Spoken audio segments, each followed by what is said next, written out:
And we're live. And I am so not ready for this. Okay. Oh, Lord. Yeah, it's one of those days. All right, let's see who we have here. Oh, we have the paranormal engineer. Hello, sir. Rawside Paranormal Friday House. Pedals. Let's see who else we have up in here. Tommy in the house. We have still scrolling. I'm terrible at this. You'd think it'd be a hell of a lot better at this, considering how often I go live. Actually, I don't go live that often, but anyways, hello, Fantastique. Hello, Chris Williams. Still scrolling. Well, I'm being shown that there's a lot more people watching than there is in this chat. So, oh, hello, Julie. Hello, Pinkies. All right, so anyhow, I'm going to go ahead and just kind of get to this. If I look tired and kind of sound a little off, I apologize. I am beginning to get a cold, and that sucks. And the lighting in here sucks because the sun's still out. So, yeah, that's bad. I didn't realize how bad it was. Let's see. I got a window directly in front of me, even though it's covered. I don't know. Anyways, the weather here in Tennessee, we went from like 80-degree weather to like out of nowhere. That happened last night to like freaking cold. And that messed me up a little bit. So, I look radiant. Yeah, the damn sun. Sun is evil. All right, so gonna go ahead and I'm gonna watch the Paranormal Engineer's video that he reacted to regarding an experiment that was done at what is it, Ferrara School or whatever the hell it's called, Infrasound. Basically, experimenting with infrasound. The whole thing with experimenting with infrasound and the paranormal, it's been done. And I'm not trying to take anything away from anybody, especially reality remixers. I do want to make that clear.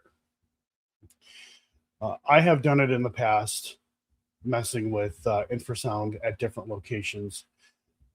There's actually, let me go ahead and get this out here real quick. Come on, old phone. There was an app created back in 2017 by Matt Benton, as a lot of you know. And another guy created an app experimenting with infrasound. It was more of a not necessarily the conventional ghost hunting app.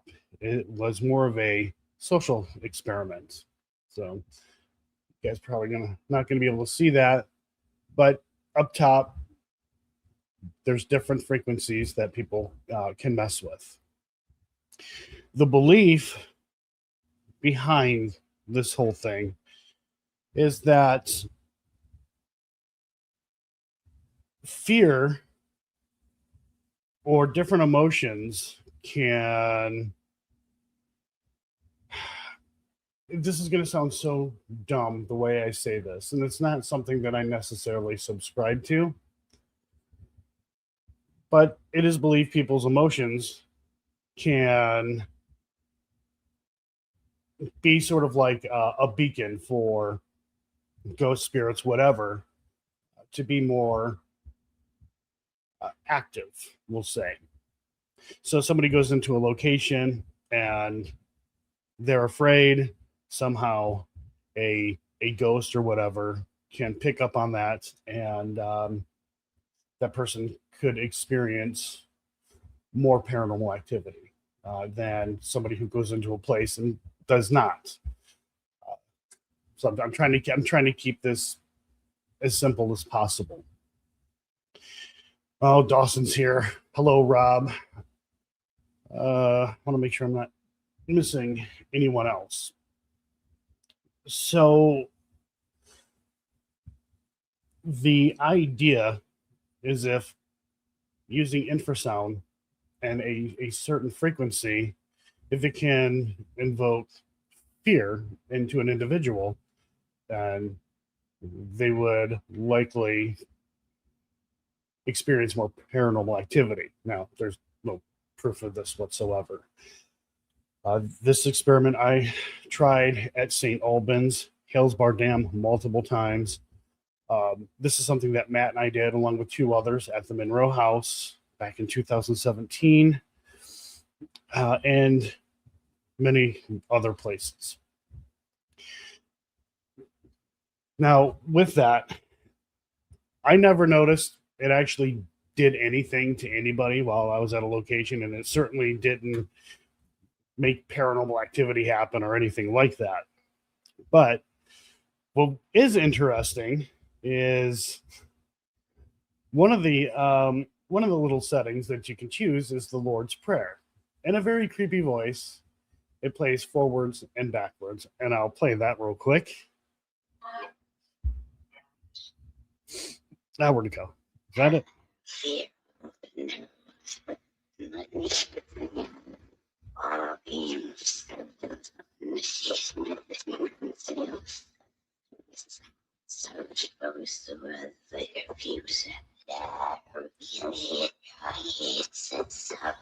Okay, so hopefully you guys were able to hear that. Now, I got a lot of reactions when I investigate with other people. When I played that, it freaked them out because it sounds creepy, and it's the Lord's Prayer backwards. I actually used that one time at St. Albans, and it was me, a buddy of mine, and we were with a group of ladies, and I'm like, hey, let's try this. 30 seconds later, they were like, no, turn that off. That is horrible. That is evil. Oh my God. You know, they freaked out. They were genuinely scared, but none of them reacted to any of the frequencies that I had played. So that was funny. I haven't used the app in a while. I only like to use it just to kind of like freak people out. But the app, again, it was just a social experiment. That's all it was. But let me go ahead here.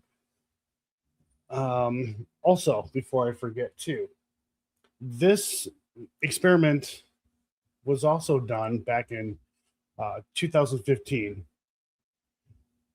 Yeah, probably was 2015. I don't know. Anyways, Ghost Adventures. They went to the Bell Witch Cave, and they actually used infrasound to see if anything would happen. And they claimed that they had reacted to it, that their bodies had reacted to it, and that paranormal activity happened.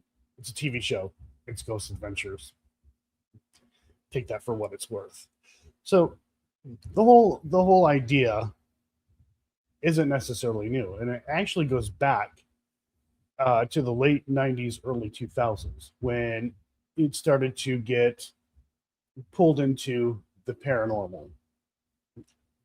I'll get to that, though, a little bit later. But let's get to the video here. Let's see. Making sure everything is being shared. Okay. All right. Now, if you guys expect me to like torch anybody in this video or anything, you're right. I'm going to torch them all. We're going to make fun of them. I'm kidding. I'm not doing that. All right. Here we go. Paranormal experiment at the Ferrara School provide proof of the afterlife? And what effect did it have not only on the participants, but the viewers watching at home? Well, today we're taking a closer look at this experiment. We're going to break down what went right, what went wrong, and whether or not we can really use this as evidence of something more. So the footage of the experiment we're about to watch was captured by an investigation team called Paranormal Quest. Paranormal Quest and the Side-Eye Guy went to the Ferrara school with another investigator called Reality Remixer. He's the one who created this experiment, and when I give my critiques, they're mostly directed at him. Paranormal Quest and Seg really didn't know much about this experiment. Paranormal engineers just picking on Reality Remixer. Let's be honest. I'm kidding. Going in, and so we really can't provide feedback on them because they walked in blind. And one thing I want to... I do have a question. Why is there a sheet on the refrigerator? That was like the first thing that I noticed. I'm like, wait, why is there a sheet on the refrigerator? Is he hiding something? What you got going on over there? All right. Say before we get too deep into this video is that I actually like what Reality Remixer did here. You'll hear me harp in some of my other videos on the ideas of innovation in the paranormal world and really a lack of it. And I think this is something new. This is something I hadn't seen before. So, like I said, it isn't new. And I'm not like taking shots or anything like that or trying to take anything away from anyone. I also understand too that a lot of people who do get into the paranormal, fairly new or whatever, they're going to come across things that they believe are new, hasn't been done before, not really realizing that others have done it before. I always find it funny when people say that I'm going to do something new and different. Nobody's done it before. I'm like, okay, let's see. Because I doubt it. And then I see what they're doing. I'm like, yeah, no, that's been a thing forever. That's not new. I want to pick on just a little bit on the guy, because Dawson is here and he reminded me. So Dawson, this is your fault. So the app Ghost Chatter, basically it is a automatic EVP sessions type of app. It does a little more than that. Not new either. There is another app, and for those who have been following my channel for quite some time, this old phone, this is why I got a different phone, because this phone was terrible. All right, anyways, let me bring it up. So there was an app that was created 2016, 2017. You guys can't really see this. It's not available anymore, I don't believe. But it's called the AEVPS, Automatic EVP Session. You can choose all kinds of different questions. You can choose an adult male, female, or male, female child. A really great app. I use it if I want to go somewhere else and investigate. I can set that up. I can leave a recorder in the room, or it'll record to the phone. And it'll just automatically answer, or not answer, but ask questions. And I find that useful, although I haven't used it in a while. But I'm not trying to take a dig at the app Ghost Chatter. I find that app to be useful. So again, a lot of the things that we think are new aren't actually new. I'm going to shut up. Moving on. And when I watched it, I thought, oh, I should make a video about this. And I would consider this a form of, peer review, critique, and criticism. I do not think Reality Remixer should stop what he's doing.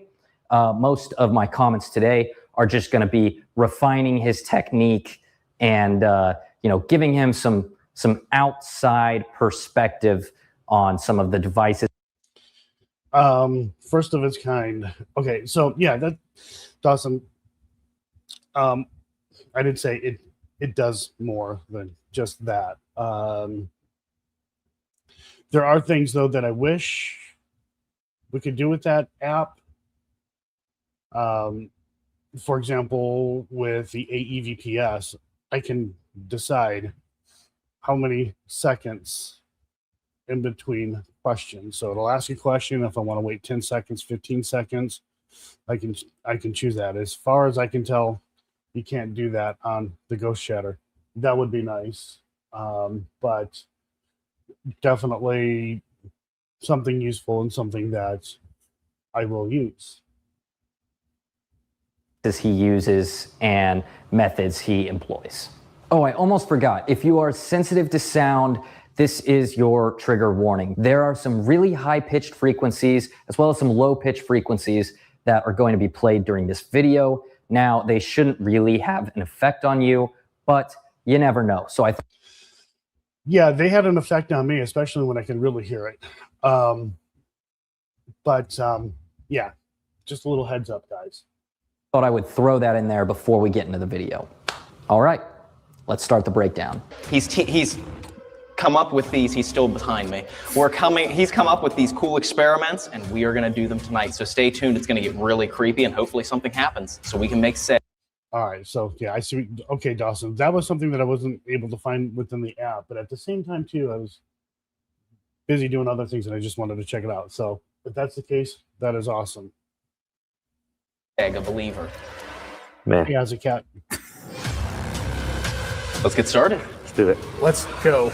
All right, guys, so we're getting ready to get started here at the Ferrara School. Seg is still setting up his cameras, and we are going to be doing this audio experiment, which we will let reality explain what exactly he has planned for us here. It's something to do with pumping audio in to see how it affects the surroundings, our bodies, and also possibly influencing any paranormal activity. Apparently there's something to do with the CIA and different things like that with these audio tracks that he's going to be playing for us. Okay, so the thing with the CIA, I looked into that, and even the Air Force, basically our military, looked into infrasound to see how it could impact, manipulate, and along with other things. And really, the thing is with infrasound, it doesn't affect everybody. Not everybody can be affected. Hey, Dawn.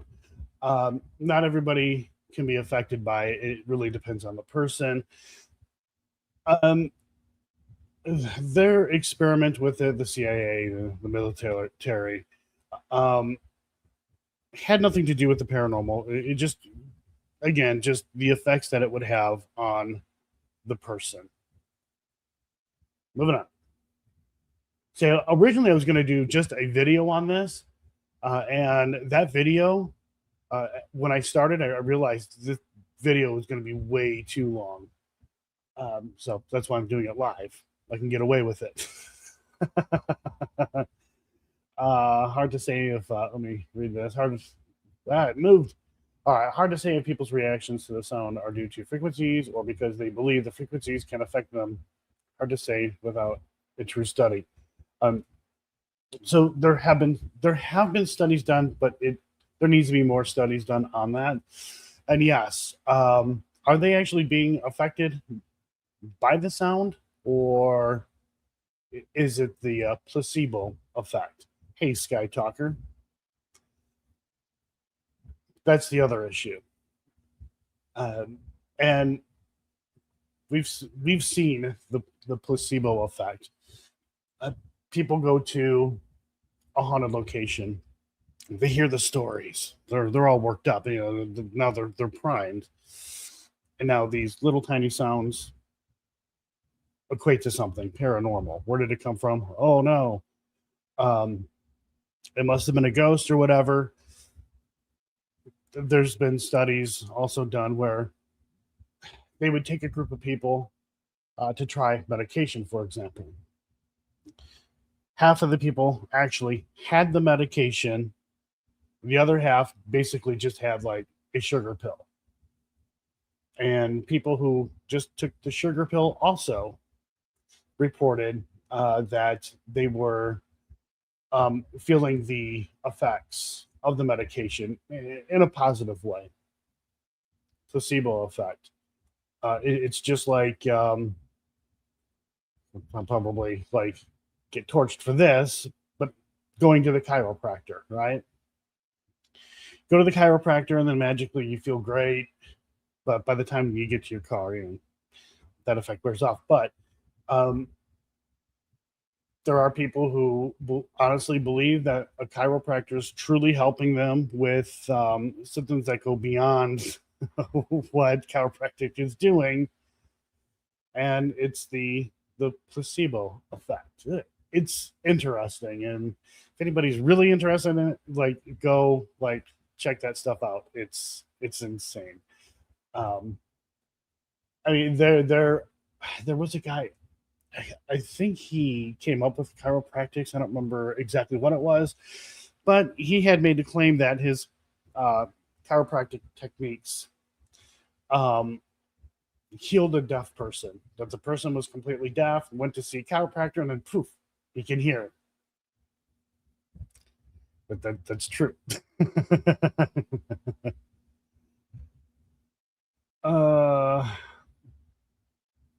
Yep.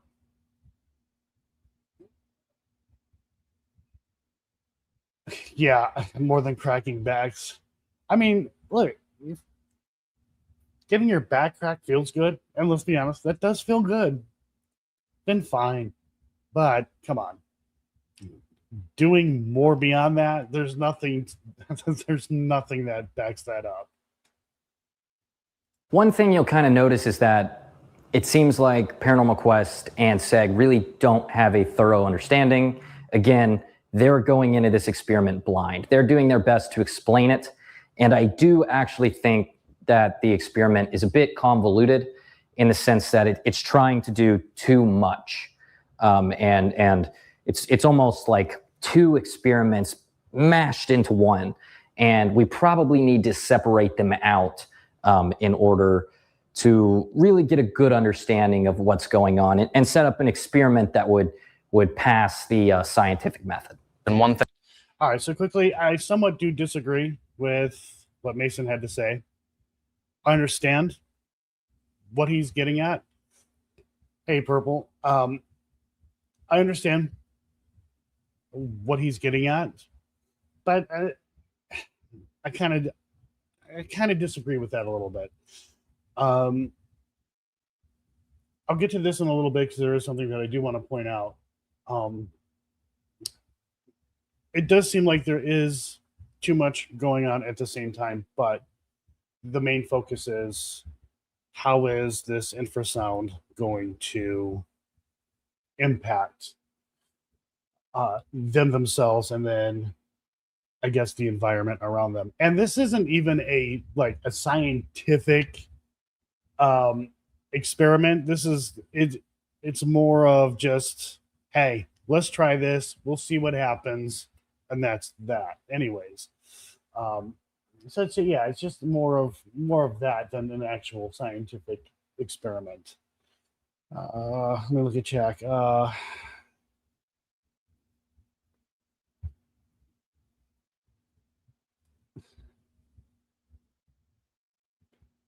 That is something that I'm going to get to, Mason, within this. We'll get there. I'm trying to get through this as quick as I can, but there's just so much here. Let's see. Shirley, 38 months. Holy crap. Thank you. I appreciate that. And Sky Talker, I seen you're a member. Thank you very much. I do appreciate that. If I'm not paying a lot of attention to chat, I apologize. Thing that he is going to be doing, and he'll explain reality. We'll explain more about this once he is ready to go. But Dave is actually wearing a heart monitor to see how it affects his body whenever this audio is pumped into this circle that we're going to be sitting in. How am I doing? You have a heart rate of 90, it looks like 95 is your blood oxygen, and then your heart is currently at 97. Cool. We were just playing basketball. So. Yes, Dave was just shooting the basketball, so his resting heart rate is not 97, so do not be alarmed. Okay, so I like the idea of the heart monitor, but there's a couple problems. Problem number one, it's probably not recording data. Maybe it is, but I've had that kind of heart monitor before, and it only tells you in the moment. It doesn't save data for further study.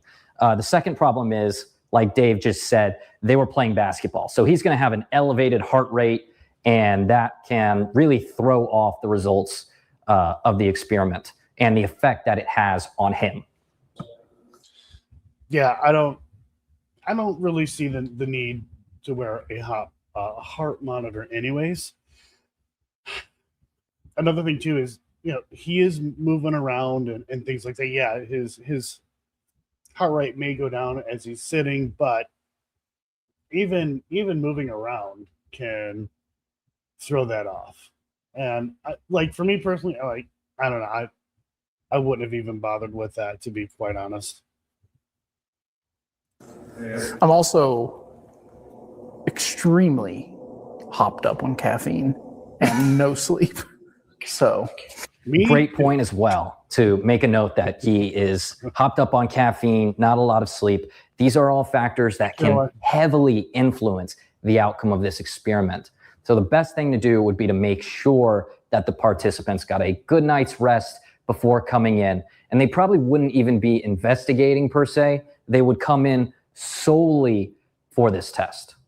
Yeah, I think we had maybe. We got the music box going off behind us. is that Now, something that I noticed with the music box, when I'm listening, and I'm listening with headphones, are the speakers actually turned on? Is the PA actually turned on? Because I'm hearing a sound, and it sounds like it is coming from the speakers. I don't know if they can hear that or not, but I can definitely hear it through my speakers or even my headphones. So I have to also wonder, because the music box does go off a couple of times, and I have to wonder at this point in time, anyways, if this is going off, is it actually the speaker system or PA itself that is interfering with it? But let's continue on. Thing here is going nuts. So Also, too, the EDI is going off. So, to me, it almost seems like, in the way it's flashing, it has a rhythm. And so I do believe that the speakers are on. And yeah, speakers are definitely going to mess with the EDI. Sound doesn't even have to be coming through it to really mess with the EDI plus. In a little bit, we'll get into more about the EDI plus. I have investigated with people who have the EDI plus. One of the things that I noticed, and this was in St. Albans, we were in the bowling alley of St. Albans, and we had the EDI. It wasn't the EDI plus, it was just the EDI. We had the EDI on one of the bowling lanes, and about 3 feet away, I had one of my digital recorders there. Every time we talked, the EDI would basically doing this, would show that something was going on, EMF. But it only happened every time we talked. And I'm like, it didn't make sense to me. Then I realized, but didn't say anything at the time, what was going on. I wanted to see if anybody else could figure out why it was happening. It was actually my digital recorder. Every time we talked, the digital recorder was picking up our voices. And then it would set out the EDI. It's on my channel. I don't remember. I went to St. Albans twice. It was the first time I went to St. Albans. Anyways, I took my digital recorder and I placed it even further away from the EDI, and it stopped. And then again, going back and placing it almost in the exact same spot where the digital recorder was. Again, the EDI started to go off again every time we asked the question. So I don't know why, but for whatever reason, anytime we talked and the digital recorder was close to the EDI would indicate that there was a EMF. I mean, to me, that was interesting. So anytime I'm around anybody who does have an EDI plus and wants to set up digital recorders, make sure that they are far away from the EDI plus. So I definitely do believe what's happening here is the speaker system itself setting off the EDI plus. And the EDI plus is really sensitive, but again, we'll get there. I'll talk more about that later. Sorry, this thing here is going nuts. Oh, yeah. The EDI is it EMF? Yes. If you set that off back there, if you set the music off, can you do that again for us?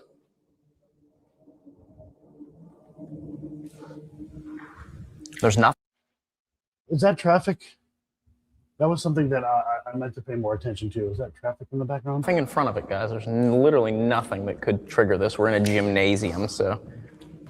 Okay, so right away we're getting some interference. The EDI is going off seemingly for no reason, as well as the paranormal music box.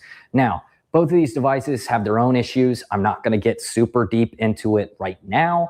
We'll touch on it a little bit later as the experiment gets started, but worth noting. It's not like that music box is going to be triggered by any door frames, any metal that's in front of it. There's literally nothing there. Okay, I'm going to go ahead and play this. I do have something to say about this. Yeah, I gotta say, being in a gym does not mean that there is nothing that could set off the paranormal music box. If it's the one I'm thinking of, then it works based off of motion sensor technology, the way other security systems can identify people, which is usually via heat. So anything throwing off a heat signature, any change in heat signatures could potentially set this device off. I will make a notation. Okay, so I want to roll it back here real quick because there's something that I do want to point out. If I can get there. Okay, so they said there's nothing in front of it. There's a lot actually in front of it, and we can see Reality Remixer is messing with the speaker. And those are good speakers, by the way, just saying. We have a door, got a bench.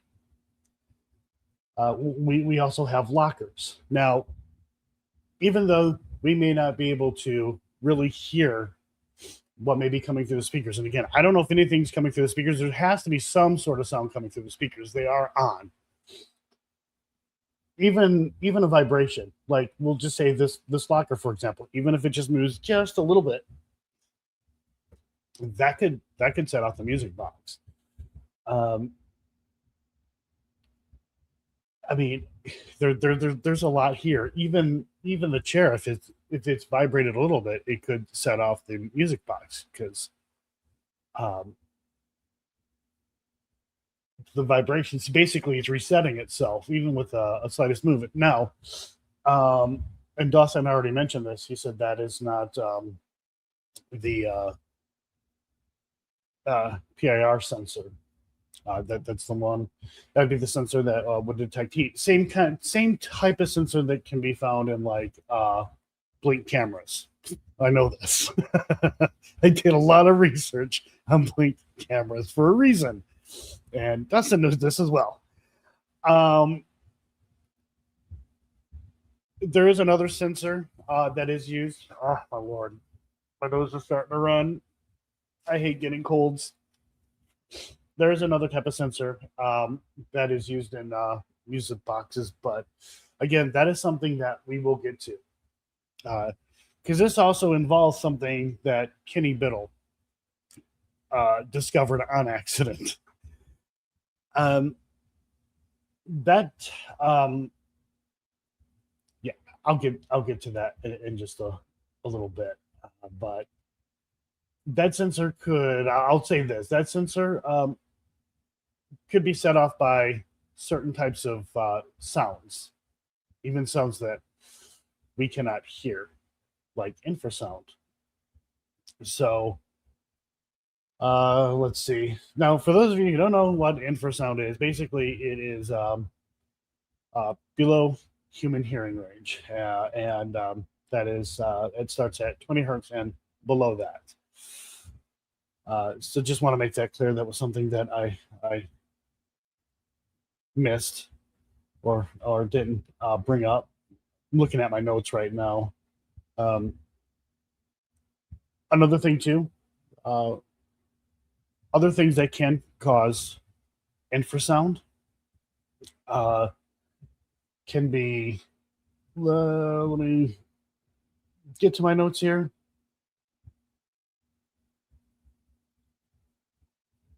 Where'd it go? Okay, there it is. So infrasound can come from machinery. It can come from wind. It can come from storms, buildings, earthquakes, even traffic. Like there are things inside our homes that can cause infrasound. So we're basically bombarded by infrasound all the time. We don't know it, and most people, from what I've looked into, doesn't exactly feel the effects of that. Again, it's with certain people, not with anything about the person specifically. Just some people are more sensitive to infrasound than others. I mean, like they're people can be sensitive to all kinds of different things, whereas others are not. So, all right, yeah, I'm just trying to get through this. Let me look at chat here. Is there something here that I'm missing? I'm looking at my notes. Okay. Oh, I wish I was not scattered brain and had a cold. Door frames, any metal that's in front of it, there's literally nothing there.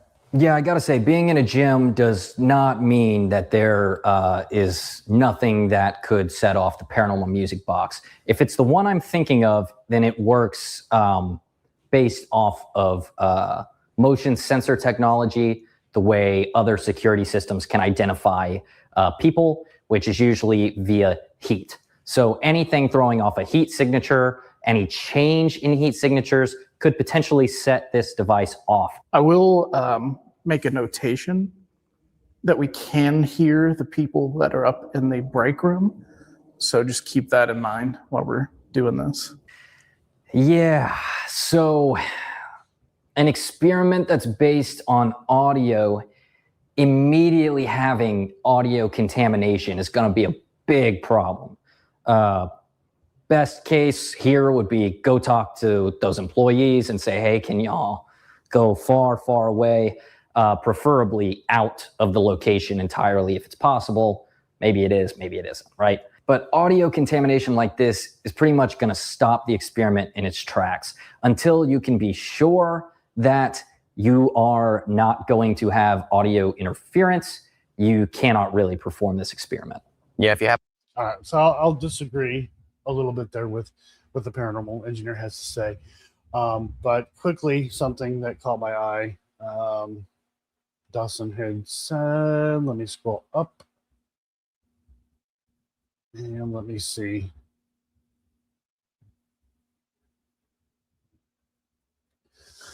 I believe how far up is that? Jeez, oh, Pete's. I'm glad Dawson is in here, because he would have a more of an idea of the music box that they're using.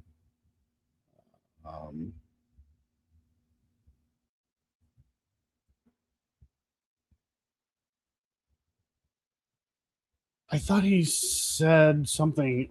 Where did that go? Dang it. I should have put it up on screen when I had seen it.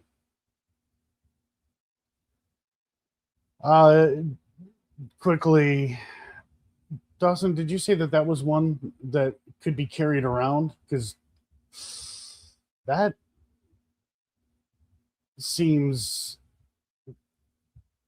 weird, because how would it be able to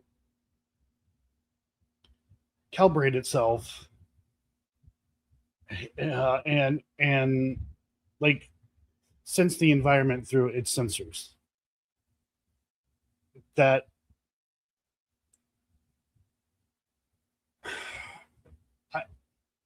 that doesn't, to me, that doesn't seem right, but I don't know exactly what. No, wait a minute. What? Where did they get that that one from? Because I actually think I've seen that one before. All right.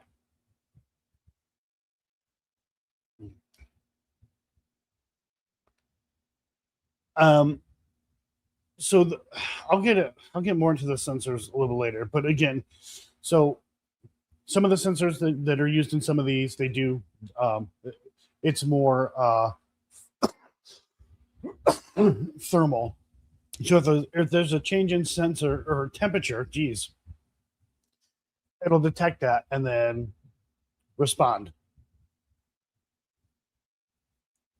Reality Remixer, I am looking in the chat, and I don't know, I'm probably overlooking it. I don't know. All right. No, I'm looking at the chat. Fantastic.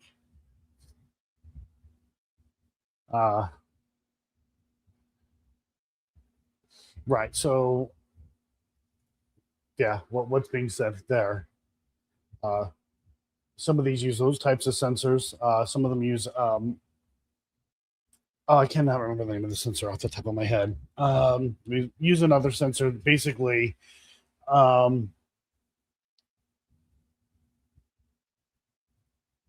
It puts out a signal or whatever. I'm trying to keep this as dumbed down as humanly possible.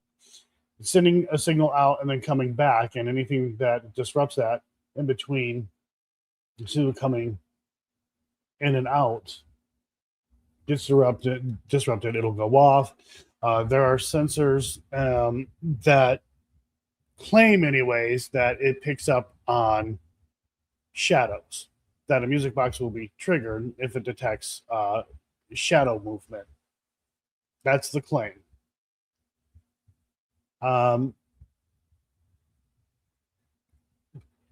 And I don't, I wish when people made these devices, they would stick with something like one type and not use multiple different sensors.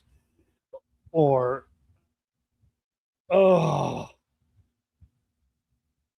anyways, there was more I was going to say here. Let me roll it back so I can remember what's being said. Oh, okay. That's what it was. I don't have to do that. So I do, to a point, disagree that even though that there are other people inside the school, I don't think it really has an impact on what is actually happening. Really, it has more to do with how does infrasound affect the person and just the environment around them. So if they're able to hear people talking and there's other people inside the location, I don't see that as a big deal. It would be a big deal if they were doing an EVP session. They'd be like, yeah, no, you can't do that. Yeah, ultrasonic doesn't pick up shadows. Ultrasonic, it's more of a sound thing. But yeah, I don't see that as a big deal. To me, it's not affecting what's going on here, because again, it's more about the sound. It's more about how it affects them and the environment around them. And again, if they were doing an EVP session, I could totally understand that. Also, too, another issue Now, I've gone to locations where they've had caretakers and stuff like that there. They're there while we're investigating. I don't necessarily see that as a big deal, but saying to them, hey, you know, can you guys like go away? Like get out of here so we can do this experiment. There may not be a choice. There could be things with insurance, for example. Some locations, they have to have people on site because that's what their insurance requires for that location. It could be a city thing. Hell, it could be a state thing. So a lot of times when we go to these locations, if staff's there and they're going to stay there, there's usually a really good reason. And most likely comes down to insurance reasons. Or they've had issues in the past with other investigators, stealing, acting stupid, breaking things. And then they decide to keep somebody there to keep that from happening. So, let's see. Hey, Zombie J. Let me see here. All right, continuing on. Happen to hear any voices? It very well could be. Oh shoot! Tripwire went off. Ivy and Anna up in the break room. With the caretakers. I do want to point this out. I was going to wait, but I got to point this out now. There are too many devices next to one another.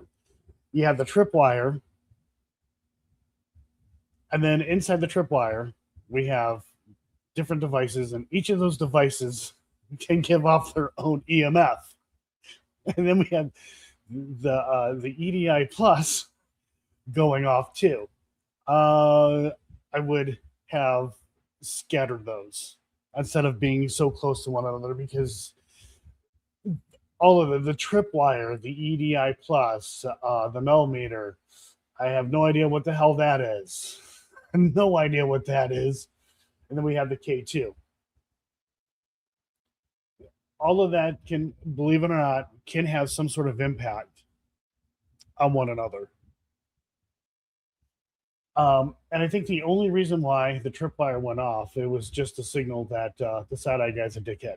I'm kidding. I love the side-eye guy. Yeah. The caretakers. So, but you probably won't hear it once this audio starts pumping. Are you sure? Probably not.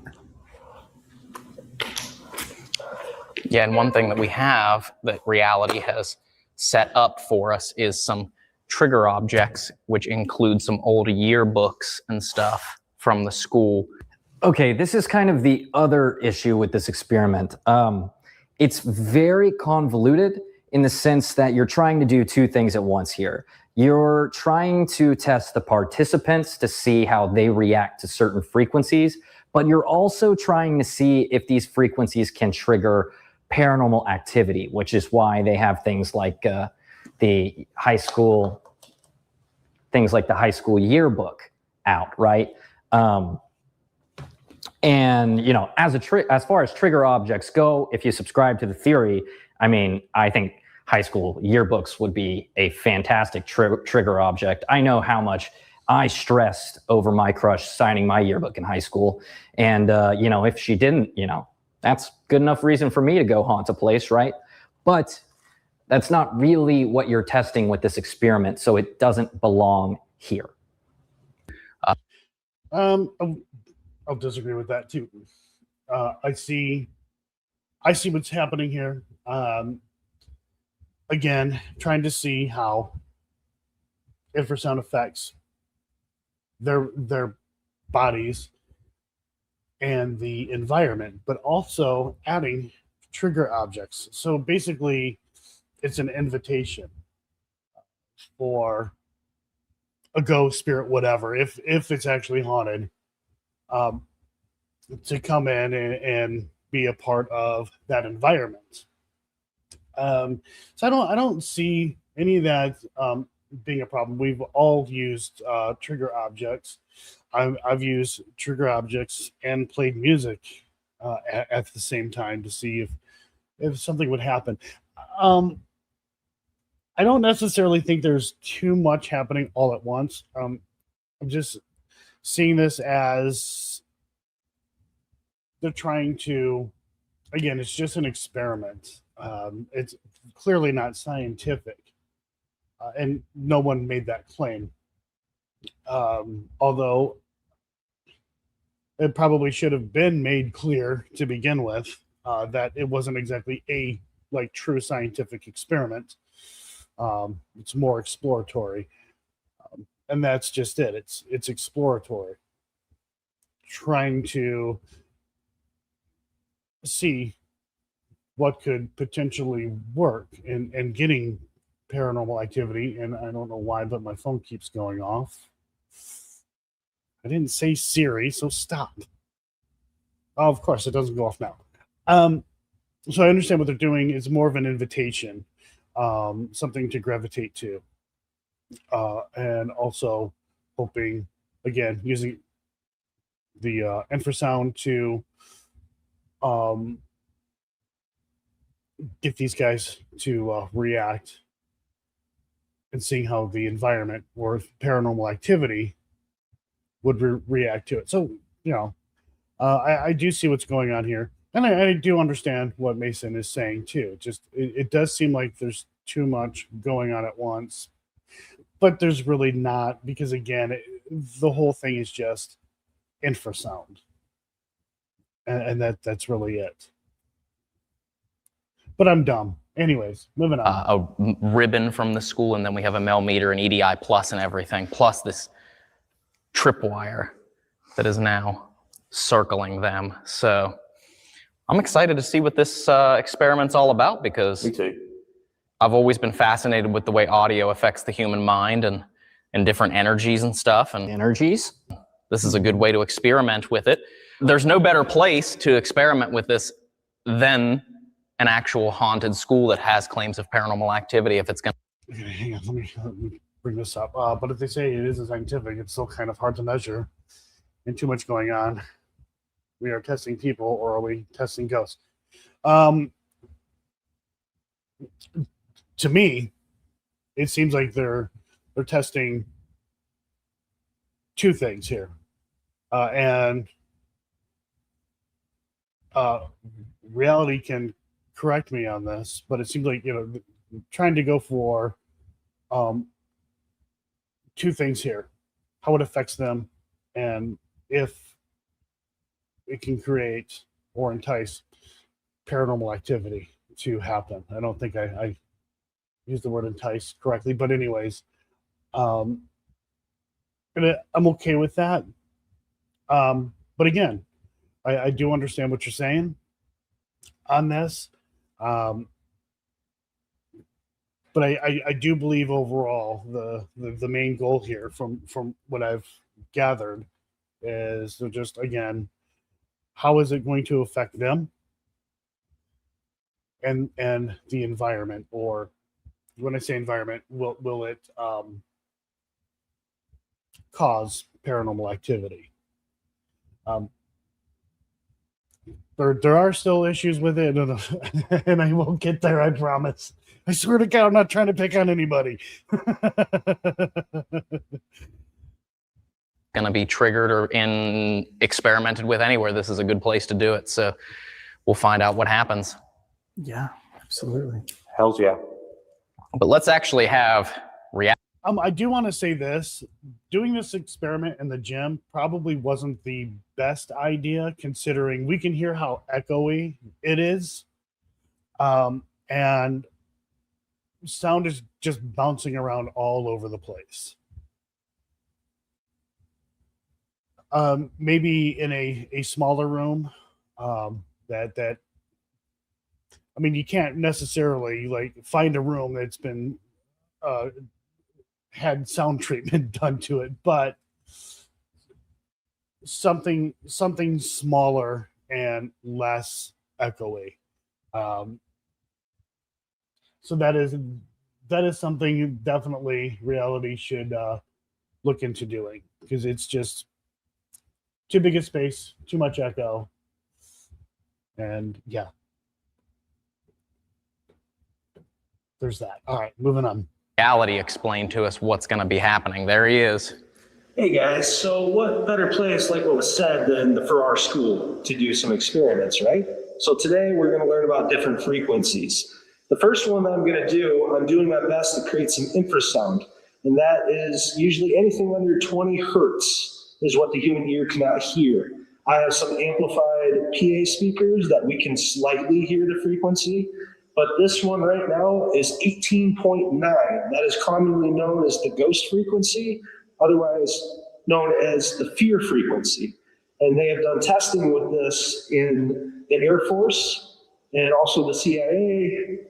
And it basically makes your eyes, like the fluid in your eyes, just kind of vibrates with the frequency, the 18.9. So that one we'll start off with for the infrasound. And we'll also be doing some other ones that I would like to debunk, because why not? We have a proper skeptic with us and a good group of paranormal investigators. Yeah, who's the skeptic here? Must be Dave, right? That's right. It's me. Dave's the skeptic. All right. So with the CIA Air Force thing, yeah, there was testing done with that, but there's really not much to it. It's believed that frequency can vibrate the eyes or whatever, and causing people to see like shadow peoples out of their peripheral. But I mean, that's pretty much it. And let me go to my notes for this. It's funny. In my notes, I have vibrator factor. Low frequency sound, physical vibration can affect floor objects, chair and devices, environment moving, can trigger. So basically, that is a factor. Let me get to what I'm really going for here, because I have so many freaking annoying notes. Okay. So when it comes to research and studies, there was a guy named Vic Tandy. He studied a haunted lab. The lab wasn't actually haunted, but he found that the 19 hertz frequency cause unease, physical visual effects, peripheral visual effects, linked infrasound to ghost-like experiences. So it's more of explaining away ghosts than it is to prove ghosts. So basically, this is coming across as, okay, infrasound is probably a cause of why people feel like their home is haunted. And this is an explanation. Tony Lawrence, he collaborated with Candy, explored environmental infrasounds. Richard Wiseman conducted controlled experiments, concert setting, exposed people to infrasound, report anxiety, chills, unease. NASA's done research on it regarding rocket launches, atmospheric conditions, found strong physical effects on the body. Oh, when you launch somebody up in space, I'm pretty sure it's going to have a strong physical effect on the body. And, CIA military research, behavior influences, sensory effects, no proof of paranormal connection, only interest in human responses. Infrasound has also been used in entertainment, like movies. Irreversible used 27 hertz for a discomfort tone. Paranormal Activity allegedly has used it. Another movie called The Sound allegedly used it. The Shining. The Conjuring 2 allegedly used it. The Battery, Resident Evil, Marilyn Manson. He used it. I think, he did something for Resident Evil or whatever. Even the movie Blade Runner 2049 has used some form of infrasound. And again, that is used to make people feel uneasy, discomfort, afraid, whatever. And then we can go into video games. There are video games that have used infrasound as well. Silent Hill, Dead Space, Fatal Frame.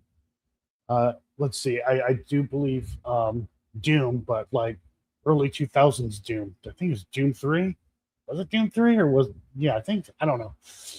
One of the Doom games, they've used it.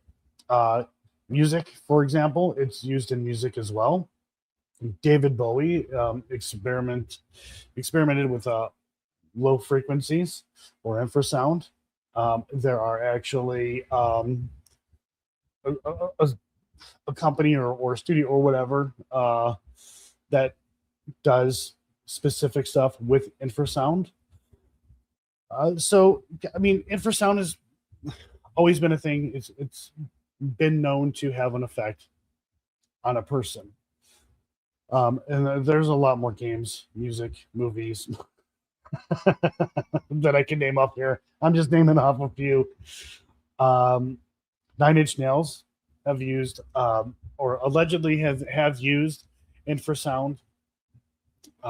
So yeah, it's always been a thing.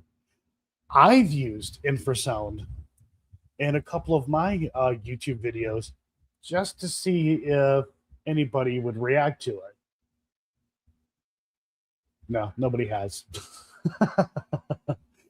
Not that I'm aware of, anyways. Nobody commented on it. Hello, Mike O. So yeah, I mean, again, it really comes down to the person. Not everyone's going to be sensitive, or as sensitive as others. All right. Oh yeah. So this is interesting too. He said that he wants to debunk and looks to Seg for the debunk, saying, oh yeah, who's the skeptic here? But Seg is walking into this more or less blind like everybody else. So do we expect him to have some kind of superpower ability to not only already know about all these frequencies, but know enough to debunk them live in the moment? Because I know, speaking from personal experience, live debunking is extremely difficult. And I'm usually looking up stuff constantly for these kinds of videos to make sure that I get my info right. And I know Seg does too. So kind of putting him on the spot here and kind of saying like, oh, we have a skeptic, so maybe we can debunk these, I don't think makes much sense. But I actually, yeah, I'll agree with that. None of them really know what's going on. They just, hey, I'm going to do this experiment, and here you go. So it's hard to debunk something that you don't actually understand. So I will definitely agree with that. I thought there was a comment that I was going to. And that very well could be why early Doom games may have affected you. Let's see.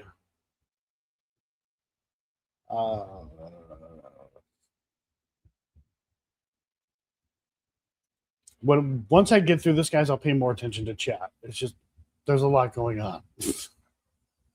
I'm trying to get through this quickly. actually already started the frequency pumping through, so we'll begin right now. I need to turn off our lights. It's going cold dark. Okay. So we shouldn't be able to hear what I'm hearing? Basically, we have the gear monitor, but I also like for you guys to tell me if you feel anything. So, reality, are you pumping audio at this point in time? Are they actually hearing it? One of the things that I noticed, and I probably should have, shown this.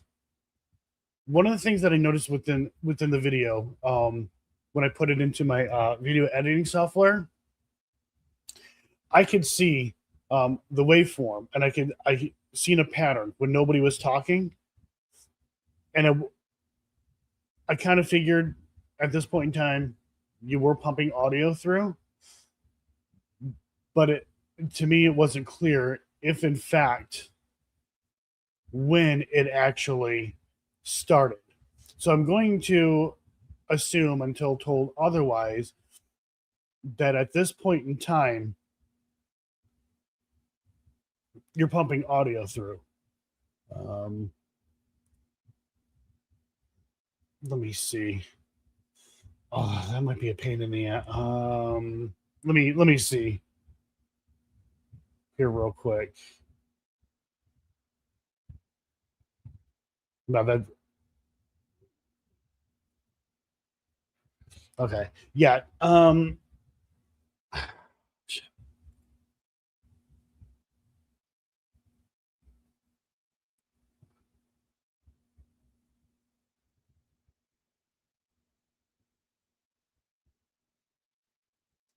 I'm bringing up my video editing software, so I apologize, guys. This is probably something that I should have brought up.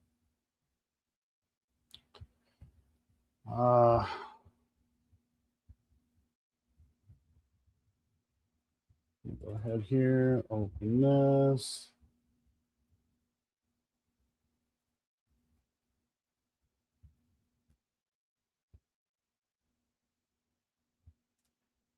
Okay, give me a second here, guys.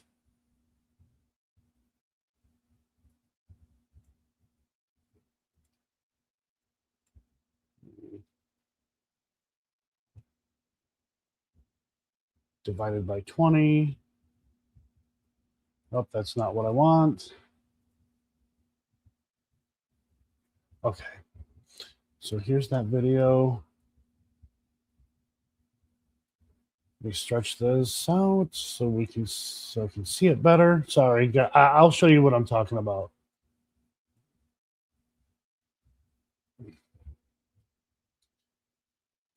Sorry, so I'm again, I apologize, guys, and I cannot see chat at the moment because I do have my video editing software. Okay, here we go.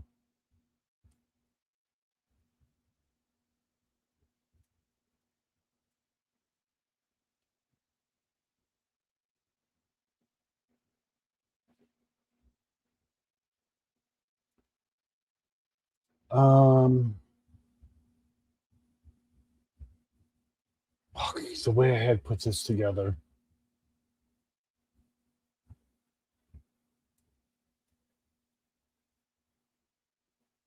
Where did it go? All right.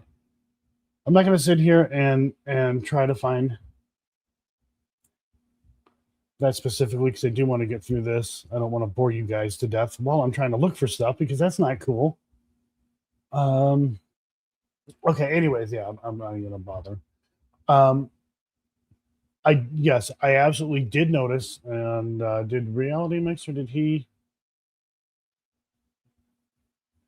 respond?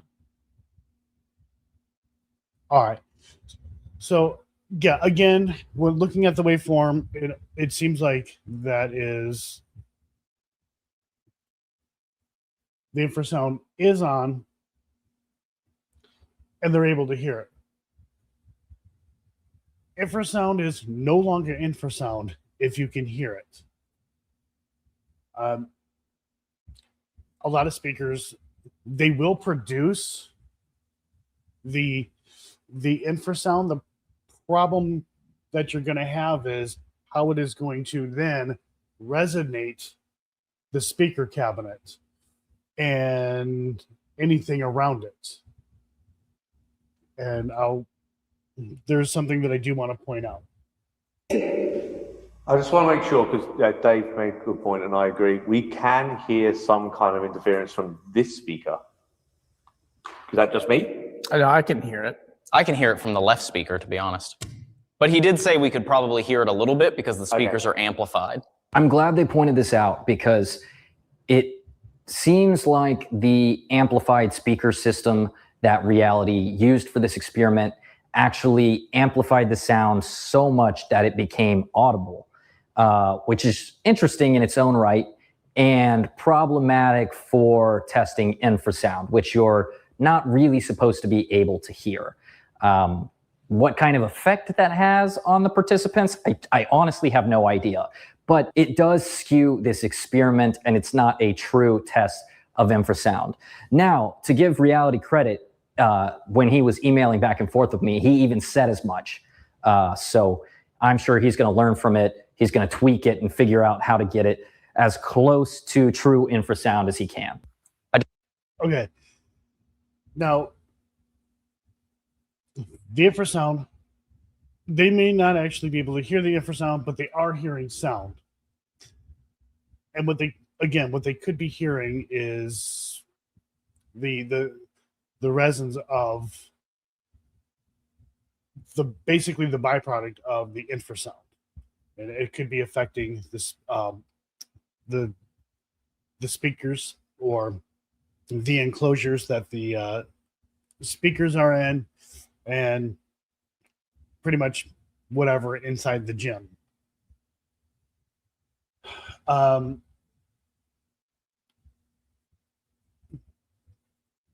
But can those speakers hit that 20? And if it's not, is it actually, I don't want to say it wrong. I'll say it like this. Or is the speaker, the sound system, taking that infrasound and then punching it up to a higher frequency where it is audible? Because now, again, that no longer becomes infrasound. So we can't truly say for sure, actually, that the infrasound is coming through the speakers. We don't know. I don't know. I know of the brand of the equipment that Reality is using, but I don't know the specs. Hey, Carla, and hey, everyone else who has come in here. So that is something that also needs to be considered. I definitely will say that I'm feeling like a pressure in my ears. Not that I can hear it, but I'm feeling a pressure in my ears. Okay. Really? Mm-hmm.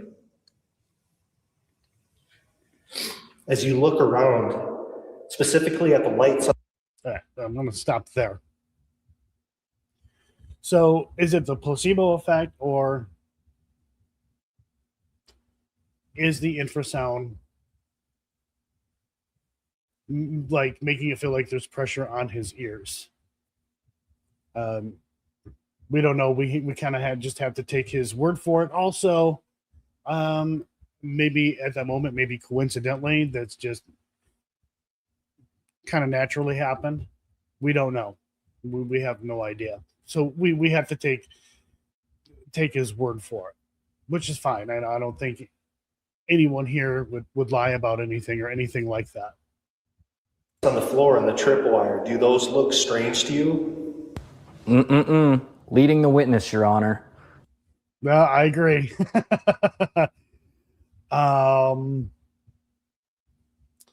Accidental priming. Accidental priming. Now it is something that, hey, did you notice this? And then everyone looks, and because the experiment is going on, they may believe that whatever is happening does have something to do with the whole experiment. Yeah. But again, you live, you learn. I don't want to harp on it too much. I mean, it's a thing where, and you guys don't see it all the time, but there are so many things that go into investigation. And I can only speak for myself. I really honestly can't speak for others. But like, there are all kinds of things that are going through my mind when I'm investigating. Even as simple as taking a digital recorder and placing it somewhere. Because I know placement of a digital recorder is absolutely, absolutely important. Just taking a digital recorder and just the angle, any slight change of the angle of a digital recorder can have an impact on what is being recorded. So there's a lot to really think about, and a lot to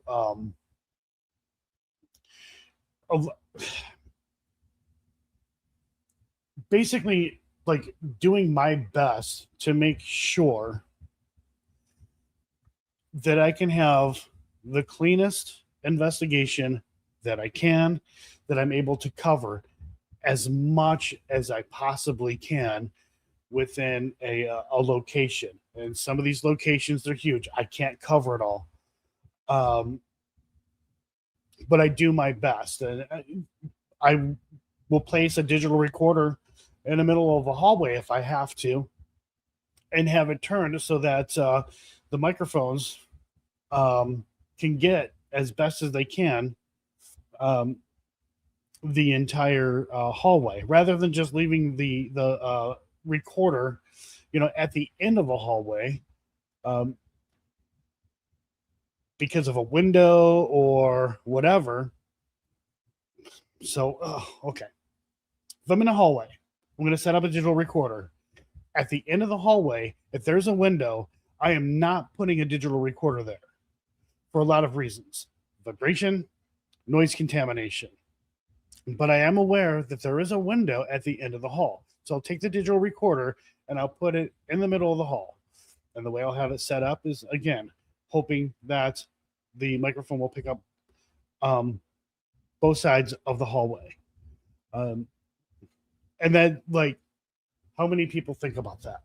Like, how many investigators actually go, oh, there's a window here. I should not put my digital recorder there because of vibrations, window vibrations. It could be traffic. It could be a lot of reasons. But overall, it's more to do with noise contamination. So let's not put the digital recorder there. Let's put it elsewhere, somewhere in the middle. There's so much to think about. And a lot that really does go into an investigation.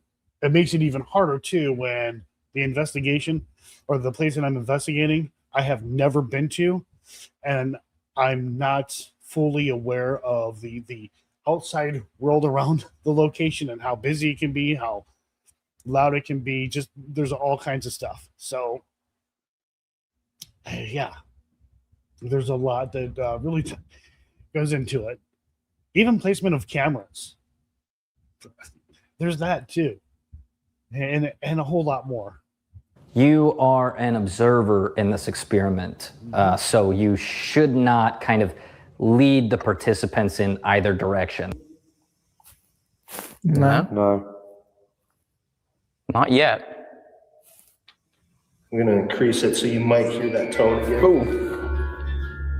So right as reality begins to change the frequencies, the paranormal music box triggers. Now, that's quite a coincidence, and I think something that should be investigated further. Maybe the frequencies give off just enough vibration to trigger the box. Again, we've talked about how flawed that device really is and how easy it is to set off. And then once it goes off, it tends to just continue. I see it time and time again on investigations, and here is honestly no different. Okay. So very well could have been the vibration of that speaker. It could also be triggered with a certain frequency of sound. Remember, and again, I'm not sure what kind of sensor is in this music box. Dawson did say it was another type of sensor. That is something that I want to look into. But if Kenny's able to set off a music box just by using keys and the sound of the keys, and it has something to do with infrasound or ultrasonic sound, whatever it was he said, then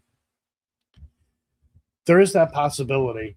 But I'm going to go with vibration. And considering that we do know that there are lockers and one of those lockers is open, maybe you'd move just enough to set it off. But we can't say for sure. We don't know for sure.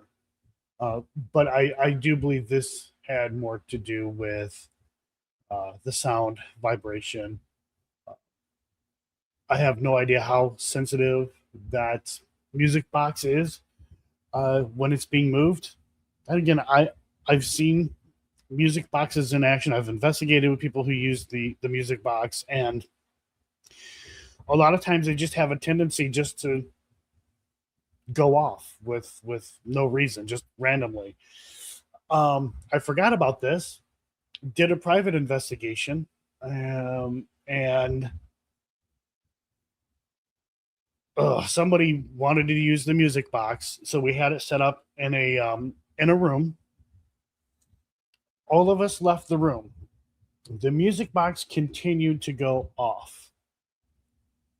And then we wanted to try to figure out why the music box was going off. So I set up a camera in the room, and I had it aimed towards the music box behind it. I wanted to try to get as much room as I could behind the music box. And what I found was every time a car drove by, it would go off. But it wasn't the car itself. It was actually the headlights. When a car would drive by, the headlights would create shadows within that room. And it caused the music box to go off. Now, we can see in the video here, I'm going to scoot it ahead here. Music box behind us, guys. There are shadows. They are casting shadows. Music box behind us. And no, We see his name is Ryan, correct? I should probably get their damn names right. Dave and Ryan, is that it? And so we do see that they're casting shadows. And that it is a possibility that what it's actually setting off would be Ryan's shadow. And then we have an IR light up here. It's not, as far as I can tell, it has not turned on or off. Everybody's using IR, so. Well, except for this camera here. But I don't think it's enough to mess with the IR light. Just a couple of things that I've noticed. So yeah, there are music boxes, like you said earlier, that are supposed to detect shadows. And if people are casting a shadow, then it would definitely set off the music box. But again, I'm not 100% sure what type of sensor is in there. Dawson did say what kind of sensor it was. I totally forgot. I can probably look into it further. Let me see my notes here, because I did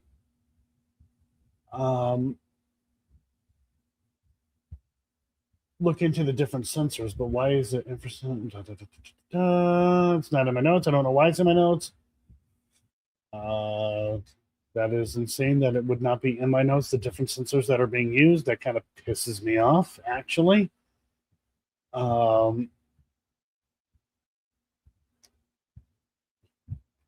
Not exactly my fault, because I used AI for my notes. Like, hey, here's this and this and this, and hey, put it all together.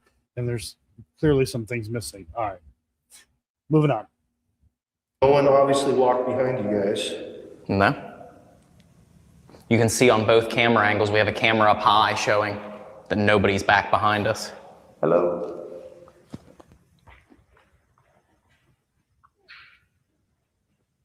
Oh yeah, the EDI is going crazy now. Yeah, it's a lot of flickering. Again, I don't know if that's from the, well, it stopped. If it was from the speakers, you'd think it would be I constant. don't think. So I did look up the EDI, and I noticed something pretty interesting. It's actually a lot more sensitive to low levels of EMF than other devices, such as the K2, for instance, which is, you can see is not going off in this instance. So the EDI is just a lot more sensitive, and I am suspecting that this is because of the speaker system. My camera's good. And I'm going to agree with that. I do believe it has more to do with the speaker system. Now, even though the speaker system is going, and this is something that might be worth looking into, again, because I am not super familiar with the EDI Plus. Again, I've seen them being used. I've been around them, but I haven't actually used it. I would like to get one. I don't want to pay the price for a used one. They just don't make them anymore. Now let me go ahead here and poof, this, bring this over here. Count that. Okay. All right. So let me see. It was funny because at first, when I was putting this together, I wanted it to put all this together, and then for some reason, there's software or something called EDI, and it started to throw that in there. I'm like, well, wait a minute, no, that's not the case. Okay, so if it is ultrasonic, then 100%. Yeah. I did talk about that in a video, and when I was on one of Laura's podcasts, I talked about AI and how it can lie. But I'm the one that kind of entered this in there and kind of checking through it. We only need the basics. So the EDI Plus can read temperature, EMF.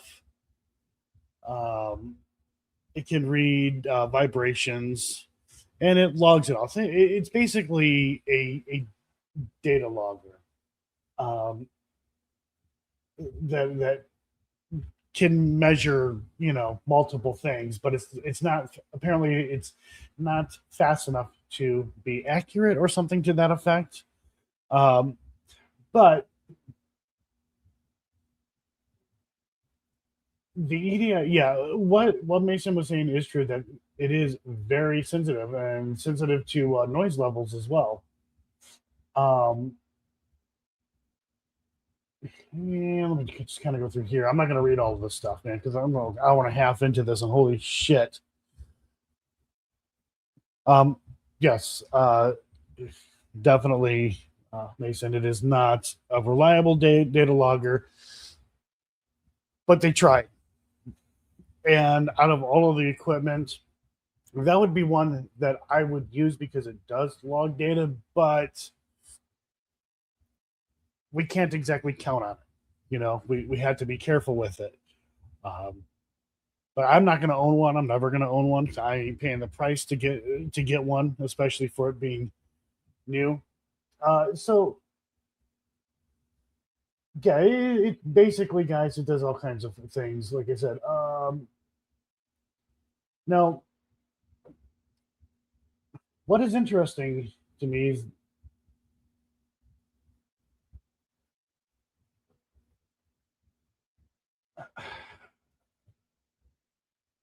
vibration triggers. So let me go ahead. Is there a vibration indicator on this? I know there's an EMF meter on this, but is there some sort of lights or something indicating any kind of vibration? Okay, paranormal engineer says yes, there is. Where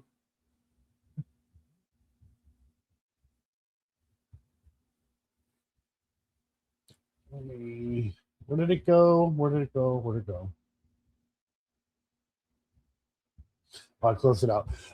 Okay, because I honestly thought maybe what we were seeing was, I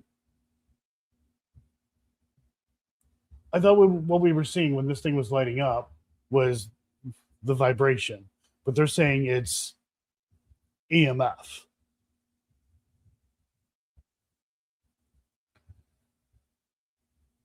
That is some. Matt has one, but if I message him, he probably won't get back to me. So yeah, I kind of thought maybe at first the lights that we were seeing on this was vibration, but apparently, like I said, they said it's detecting EMF. So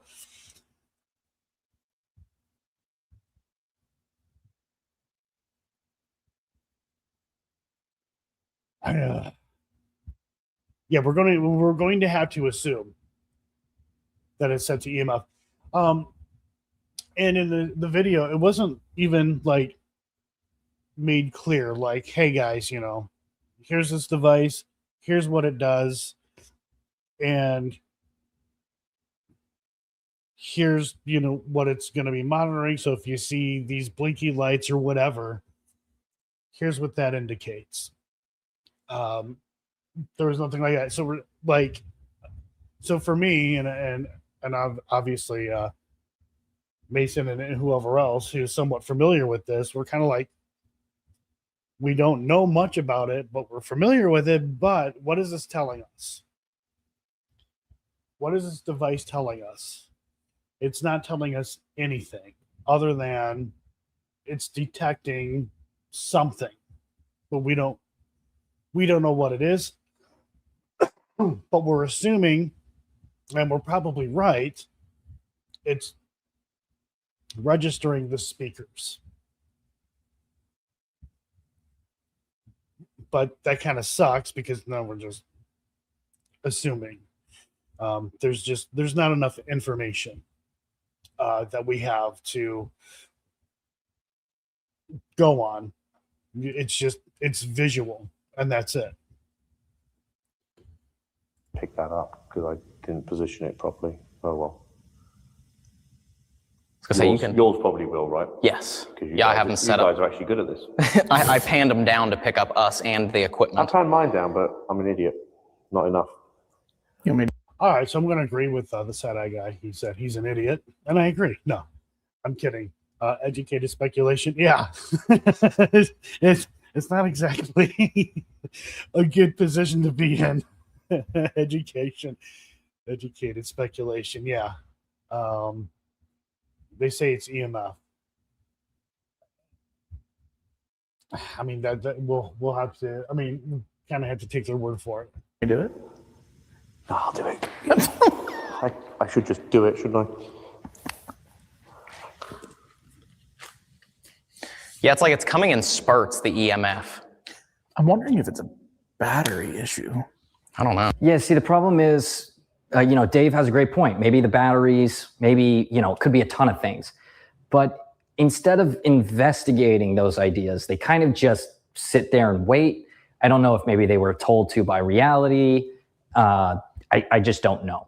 But this is the kind of stuff you should investigate and make sure that your equipment isn't faulty and that you can rule out all of the environmental factors. And to be honest, you can't in this case because there's just so much going on. I also haven't really gotten into the idea of the amount of devices they have in such a small area. I think there's a decent chance they could even interfere with each other, right? So we need to investigate those ideas and make sure that that is impossible before we line them all up like that.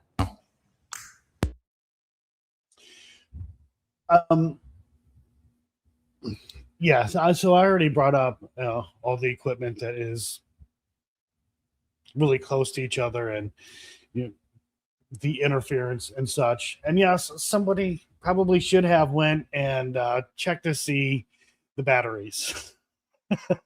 Like that, I mean, if you're going to mention it and wonder, probably should have went ahead and just in case, change the batteries.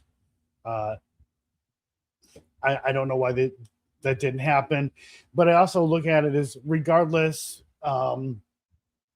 the EDI plus really isn't telling us anything other than it's detecting some sort of change. But yeah, let's see how I'm kind of laughing about something that's coming up within the video that I'm gonna have to tease somebody about.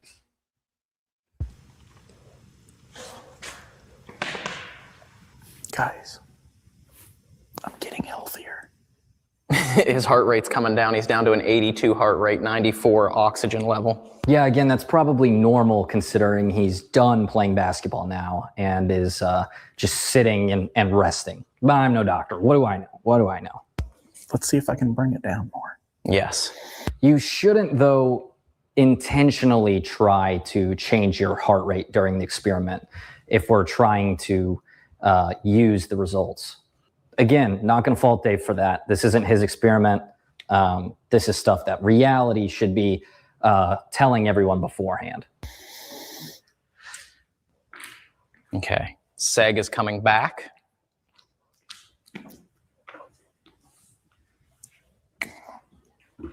So was there anything that you guys felt with that one?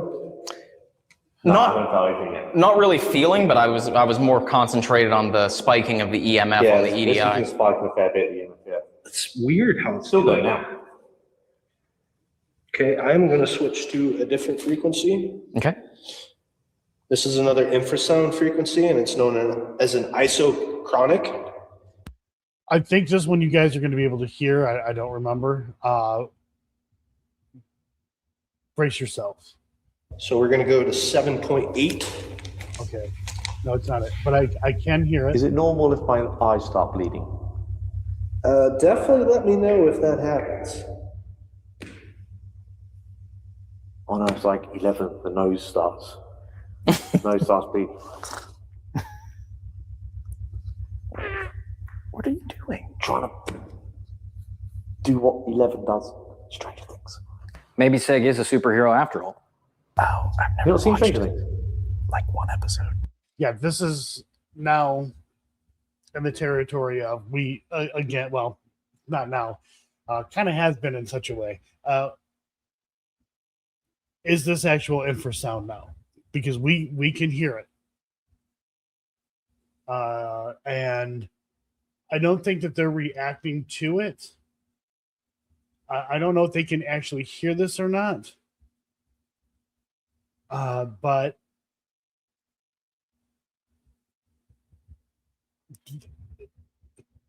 I wish the question would have been asked, can you hear it or something? Because I don't know if they're actually able to hear this. Now, the reason why we would be able to hear this, because I can hear it.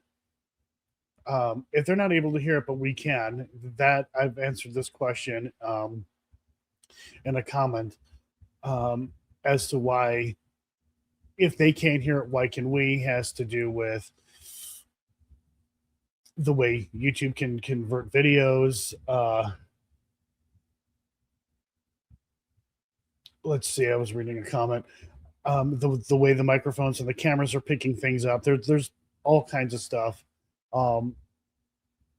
that goes on to where, again, where they may not be able to hear it, but we can. YouTube does this horrific things to videos, and it was a struggle for me for a long time, but I put together a video. I would listen to it, watch it, and all the audio levels are fine. But once I upload it to YouTube, all of a sudden the atmospheric music was just super loud and overpowering, and it drove me nuts. This could be the case here as to why we were hearing it, or it could be other reasons. I don't want to dwell on it, but anyhow, It's awful. how can none of you hear that humming sound? What? There you go, guys. Put that down in the comments. Dave says Stranger Things is awful. What? I agree. Hey, I'm backing Dave on this one. I think after season 1, it was nothing but downhill, all right? I liked season 1, though. I don't want to knock the whole show. So, you know, be a little nicer to me than Dave. Just a little. It's awful. What? I don't like sci. I'm going to be honest. I think they may be able to hear it. I mean, Fi. Did you change something? Yes, I changed the frequency. Interesting. So I went even lower on the infrasound spectrum. We are currently at 7.8 hertz. I do think that maybe they can hear it.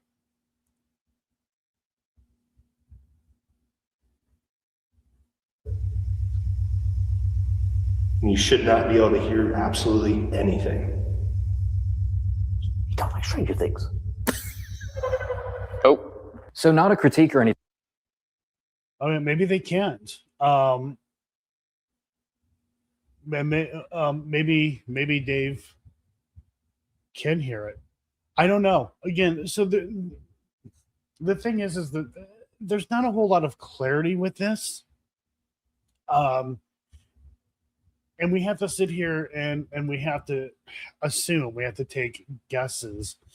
Welcome back, Dawson. And we don't know. Because it's not, the information is not clear enough. We just have to kind of like take a guess. All right, reality remixer. At this point in time, I'm going to play this. I'm going to go back. You should not be able to hear absolutely anything. Okay, so reality. Were you able, or any of these guys at this point in time, able to hear that? I can hear it. I can hear the thumb. I can hear the hum. English. Was anybody able to hear that at this point in time?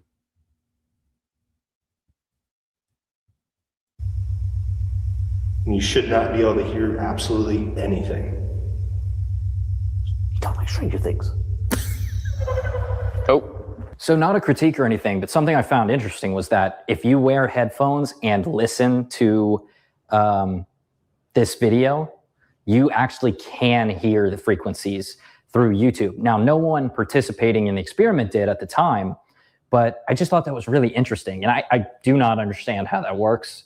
If you do, let me know in the comments. I love hearing from people that are smarter than me. Well, I'm not smarter than you, but let me find my comments. Because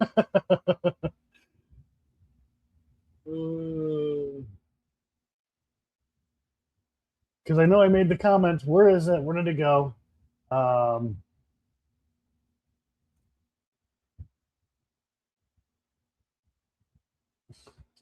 damn it! Where is it? Yeah, I made a comment and I explained what was actually going on.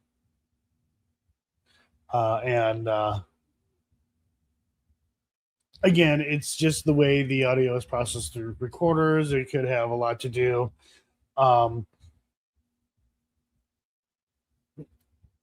With YouTube, and there's just a lot to it. And I wish I could find that goddamn comment. Moving on. And speaking of people who are smarter than me, I did have a lot of help on this video from a friend, Friday House, who runs his own YouTube channel. I will put it right here so you guys can go check him out. Friday, thank you so much for your help on this. Go check him out. It really did mean a lot. tripwire just went off. Ghost is pissed off that you don't like Stranger Things. I'll drop it now. Lies. That damn humming sound is vibrating the shit out of my desk. Lies and more lies and lies on top of lies. That joke's gone as far as it can go. I'm curious. I heard something. Okay, that was interesting. that tells me, or gives me a much bigger idea of why that one is going off. Dawson, what is the sensor that is being used on that particular music box? And if I'm not mistaken, I thought you said earlier that it was able to be moved around or whatever, like carried, that doesn't make sense to me. But maybe I'm wrong. I'll go ahead. I'll play this, then I'll run my mouth. So reality does something to the speaker that triggers feedback, and the music box That's not feedback. goes off right about the same time. Now, it could have been the speakers themselves, but you also notice that Ryan jumps. He jumps out of his seat, and I think that motion may have been caught by the music box, and that's what triggered it, which means any movement of an individual in those seats could potentially set off the device. Again, that is a huge problem, not just here, but anytime someone uses this device. You need to be pretty much not even in the room in order to confirm that you are not setting it off. Oh, weird. Okay, so I don't necessarily think that it had anything to do with them moving on the chair. And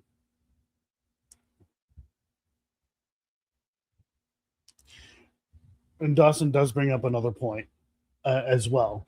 But I don't exactly know how wide the field of view is for it. So I know it starts narrow and then its field of view gets wider. But here's kind of the thing with this. So I don't think it was themselves who set off. We've watched these guys move around. Side-Eye got up off a seat to go do something with his camera. Dave and Ryan, they're moving around in their seats, and it should be enough to actually set off the music box. But maybe it's actually the shadows that they're casting on the wall. We can see the Side-Eye guy. He's standing up. Either he's getting ready to sit down or doing whatever Side-Eye guy does. And we have Dave's shadow, and then we have Ryan's shadow. And it very well could have picked up on Ryan's shadow, or it really could have been just the vibration that was made. But I don't think it picked them up physically. If anything, like I said, most likely vibration from the speaker or their shadows. Because again, some of these music boxes, like I said earlier, they claim that they pick up shadows, and like I already mentioned, did that investigation and found that every time a car drove by and cast shadows inside of a room, the music box went off. But I don't know if that's the same sensor or not.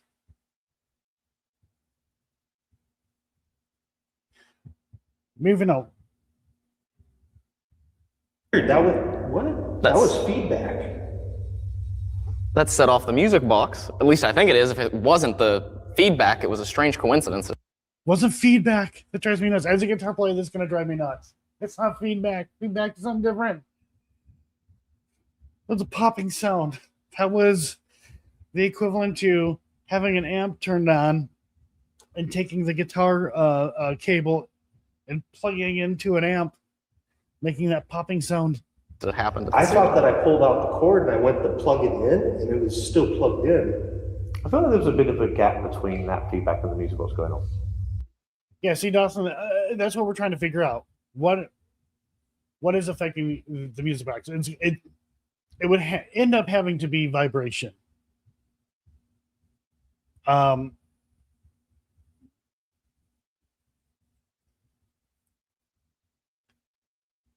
That's the only thing that I can think of.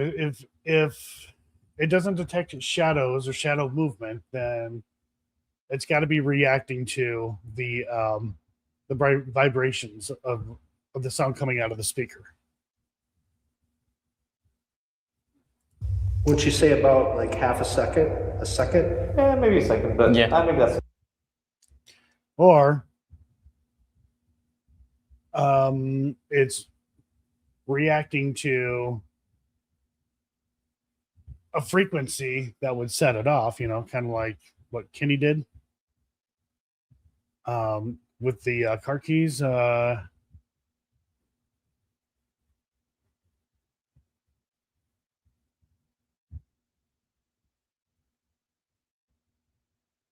me see, I'm just kind of reading chat here. Anyways, we're going to move on. Holy crap. Almost 2 hours. Like, just now halfway through this. Oh my God. enough time. Yeah, there was no gap. Probably enough time. I will say, I don't know what you changed it to, but I feel like a headache coming on. Interesting. Sorry about that. Is it Yeah, decided I should apologize. tolerable? Yeah. I am not. Yeah, what are the odds that Seg caused the headache versus the frequency? If you've seen any of Seg's singing lives, you know how fast that headache can come on. I'm curious if you can make the tripwire go off right in front of Seg, or Dave, or Ryan. That was me. I'll Stranger Things it quick. That show you hate. That's a grown man. Wow. It's exciting as the It's show. like Stranger Things season 4, Dave. Oh, Dave. It's as exciting as the show. It was actually pretty good. That one got me. All right. Elle loses her powers, okay? Let's get in a bit of Stranger Things season 5. She's a freaking superhero for some reason. I'm going to switch to a more audible setting. Okay. This Kind of is out of sounds the like Spider-Man infrasound. shooting webs. What the hell is he doing? So now we've gone out of the infrasound and into sounds that the participants can hear. I'm going to again kind of say like this probably needs to be its own experiment. Sounds like he's trying to take a shit. Okay. So now the humming is gone. So now sound isn't being pumped through.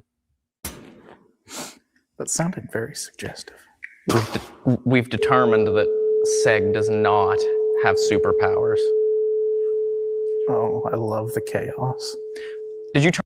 Okay, now we are definitely away from the infrasound spectrum. That is now above the infrasound.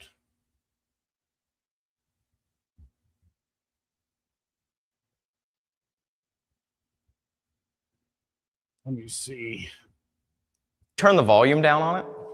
Yes, I did. Oh, okay, I was gonna say it started out louder and then it drifted away. I thought that was just my ears. Oh yeah. That right there, that frequency is setting off the EMF on the EDI like absolute craziness. See, that's really interesting because it's really rhythmic and it's definitely EMF. And I think we can pretty much confirm now that the speaker system and the frequencies coming through it are triggering that device. And that's something I think a lot of people wouldn't think about on their investigation. So I'm really glad that this experiment happened. I think it shows a lot of faults in the devices that teams take on investigations. So this is creating electrical interference. Oh God, I Okay. really don't want to hear that sound. So that sound this does bother me. specific frequency right here, That actually does make my ear that's weird. ring. This is known as the universe frequency, and I honestly thought that this was gonna kind of debunk. Debunk what? He keeps kind of like saying debunk, but doesn't have like, I don't understand how you would debunk this, because you can't falsify. There's nothing to debunk, right? That's kind of the issue. And that's Did you true. guys just hear a voice? There's really nothing I've to heard a couple of debunk here. noises. Yeah, I didn't hear a voice, but No, not voices. I've just It heard was like like, a couple of. it was like a strange. Thing. Again, reality should be the observer, as someone who's not being at least as affected as everyone else. I'd argue he probably shouldn't even be in the room, but again, it's like you make the best of what you have. Like, I'm not gonna pretend like we can make this a perfect world where it can perfectly fit into the scientific method. I can't do that. Nobody can do that. We just don't have the money, the time, or the energy, honestly. So I'm not gonna fault him for that, but worth saying. It's like looking around. Is this the ghost frequency yet? Ghost frequency, we already passed that one. This is the universe. Yeah, they're not even sure. Well, at least SAG, but I mean, it is SAG after all. He doesn't even know the difference with the frequencies. He has no idea that the ghost frequency was already used earlier. So they do seem very lost.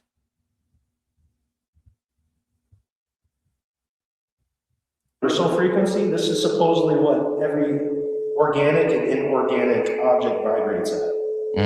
And I honestly did not expect it to set off the EDI so much. I'm going to turn it back up and just see if it'll spike again. Okay, a little bit of testing, a little bit of trying to make the device spike. I see you guys. I like what you're doing, like where your head's at. yeah, I think the louder you put it,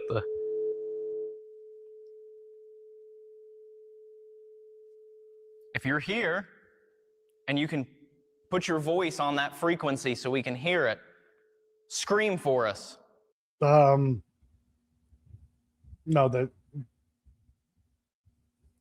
that's not how that works. Now we're almost getting into sort of spirit box territory with that one. All right, I gotta just take a tad bit of a stop here, because that sound is bad, and I'm afraid if I let me see, I can't deal with that frequency. I'm gonna go out on a limb here and say that Outlandish Back it up just a claims little are made bit. that it repairs your DNA and things like that. Ooh, I could use See, that that. frequency doesn't repair anything. I'm gonna go out on a limb here and say that you can't repair DNA with the frequency, and they're acknowledging that. I'm not trying to say that they are saying that, but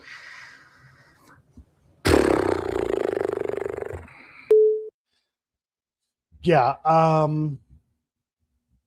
that whole thing about that frequency repairing DNA, there's nothing to that. That is just pure belief. So that is 528 hertz.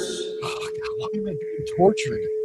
And Oh, what I'm going to do is actually put a couple pulses on this as well. But why?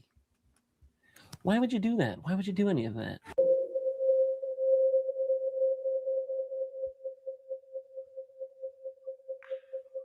It's like I'm in the club. yeah, it makes me want to go to a rave. Have I ever been to a rave? No. Would I hate it? Yes. But I want to go. Next investigation. Are there any haunted raves? This is a good idea. This is a good idea. No one copy me. okay. You're ready well, for it. Everything. I am not going to torture. We're curious if you ears. It's interesting. It starts bouncing pretty much. Let me back it up just a little bit. Yeah, it's interesting. It starts bouncing pretty much in sync with the beat. Just another sign that this is definitely a symptom of whatever's going on with those speakers. I watched a video, and this was quite a few months ago, and it was about certain fans for computers. And the issue was the fans would make this really weird sound. And what was happening was the fans were somehow out of sync from one another and created this pulsing sound. I want to find that video because they actually talk about not just computer fans, but why that pulsing sound happens and why it can go away and then come back. It's a really cool video. It just hit me about the video. Anyways, I got sidetracked. Squirrel. What I'd like to see them do is take the EDI and move it closer to the speaker. I think that would tell us a lot. And there is no wires underneath there either. Are you sure?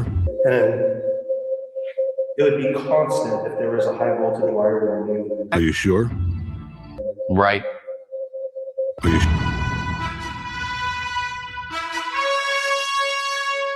It's been changing the amount that it's spiking with each frequency.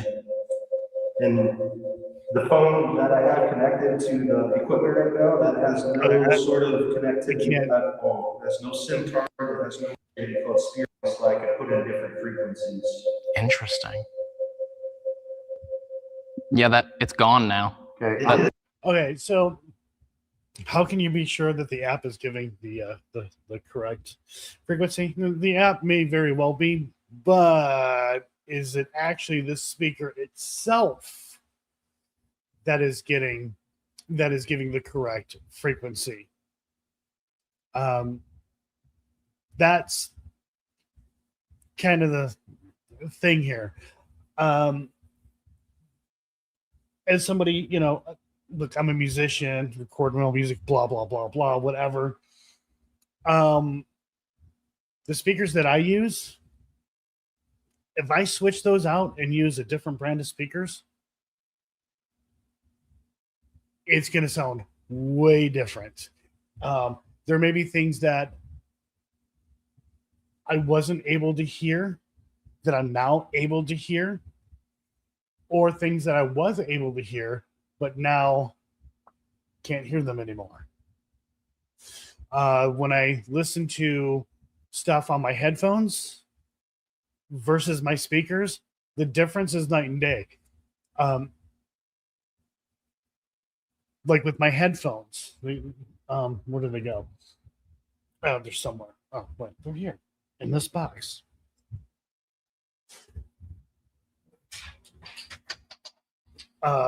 These headphones here, when I listen to music or watch YouTube content or whatever, there are sounds that I cannot hear from these headphones.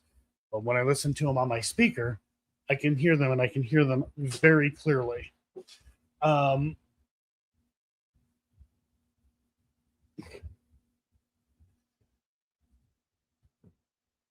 So is it the speaker itself that is being that is producing the frequency correctly? And it probably is, and I don't want to sit here and listen to it continuously to continue to speculate on it. That sound is fucking annoying. The sound that's being played now and the sound previous to that is really fucking annoying. EMF spike. I'm thinking my phone kind of sharp pain. The EMF spike is definitely. I also, maybe I just don't know enough, but I don't understand why a participant's symptom would cue a switch of the frequency, right? I think you should have more controls. So you should have some frequencies that aren't frequencies at all, especially with the infrasound where the participants can't hear any noticeable change. And then I think you should just have set time intervals for your switching of the frequencies if you're going to do it like that. I actually think each experiment should just be one frequency. And then you repeat it a whole bunch of times with whatever frequencies you want. But mixing and matching here, I don't love it. I didn't mean to stop it. Oh yeah, look at that. Look at the EDI now. Oh, it was solid for a second. Oh, it's like.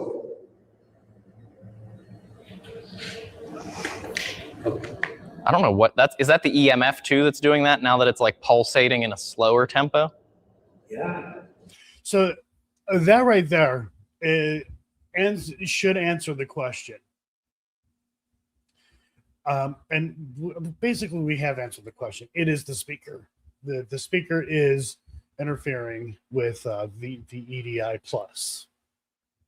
I mean, that's to me that's the evidence, and that's clear. That's what's happening. Is the speaker. That's why, like when I do watch investigations, paranormal investigations, on YouTube, I have to laugh. We're just going to pretend like this is an EMF meter. I have to laugh because I see certain investigators where they're at somebody's home and they're like, oh, I'm getting this, this EMF reading, and they're holding their phone up in the air, and above them is a fucking fan. Of course you're going to get an EMF reading off of a fan, especially if it's spinning. And then watching them, take the EMF meter and then getting really close to a TV.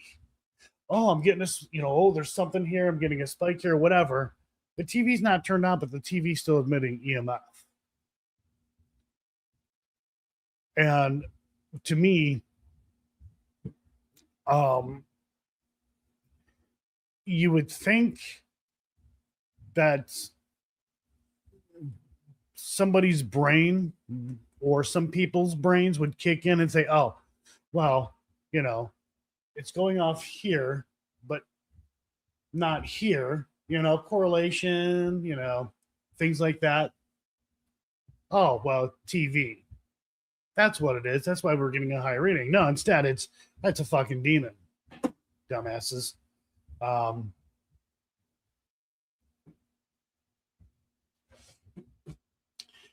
But, in this case, I don't think they realize it's a time that these speakers would have an impact, especially on the EDI. I'm going to be honest, I'm kind of surprised in such a way that the K2 meter hasn't gone off. But I have to wonder, too, is that like an actual K2 meter? Because there are like the real K2 meters, and then you have like the fake knockoff K2 meter that you can get on Amazon dirt cheap. So I do have to wonder about that. So I don't know, and I have not investigated with Dave and Ryan. Would I investigate with them? Yeah, absolutely. I think that would be a lot of fun. But I'm not exactly familiar with exactly what they use. So, that is actually an actual K2 meter. But the one that went off in my pocket was a knockoff. Let's be honest. What went off in your pocket was not a K2. I'm kidding. I have no frequency going through there right now, though. But again, the speakers themselves give off EMF. Yep. And that is I'm spitting facts here. You can go into a location that has not had electricity in forever. No electricity whatsoever. And people will kind of use this as an argument. Like, well, we were at this location, there was no electricity, and the EMF meter went off. Well, that's great. There's still wiring in the house. And wiring in the house can also act as a magnet. And that wiring is going all throughout the house to the fuse box. So if the wiring becomes magnetic, it's going to set off an EMF meter.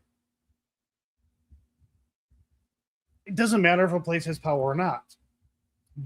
That is going to set it. It's going to set it off. Not all the time. There are, again, if the wires become magnetic. But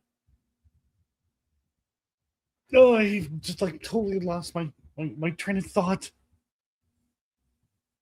So anyhow, the excuse of, well, there's no electricity, but yet this happened, this went off.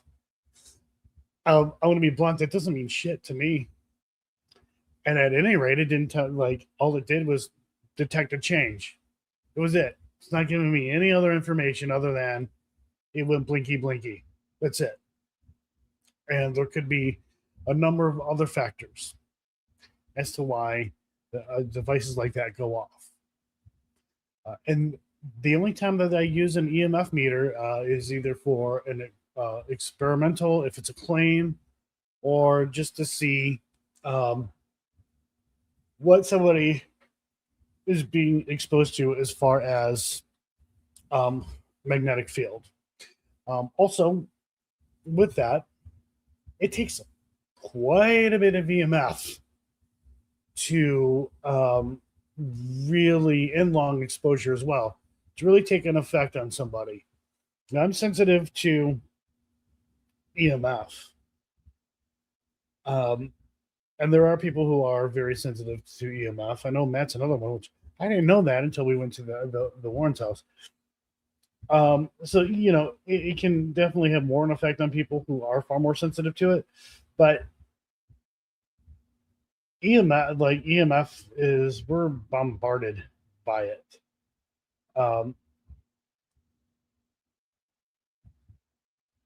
I just, there's nothing, there's no evidence, there's nothing nada to correlate EMF with paranormal activity. And that's the damn truth. EMF moves around. So somebody could get a spike in a certain spot and then it never happens again. But, they're in a haunted location. So it must be a ghost. There's no electricity here. And it went off, so it must be a ghost. Hell, you could get an EMF pulse from something really far away. Travels, hits your device, continues on. Somebody gets that spike and ghost. When that's not it at all. And look, I'm not sitting here trying to the end all be all. I know everything about the paranormal. I'm speaking from experience and from what I have learned. I don't have all the answers. I don't know everything. I learn as I go, and I also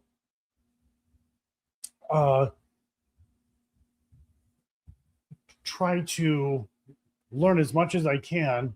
And I will look into things and I will research things. But I'm more of a learn as I go kind of person. I want to be able to experience something and then figure it out, learn about it, research it, and then be like, oh, okay, so that's what I need to look out for because this is a possibility. This is why a device or whatever works the way it does. Anyways, I've talked too damn much. Let's try to get through this. Very big oversight for this experiment. I feel a bit tired now too. Yeah. A little bit. Yeah, the K2's not picking up on anything.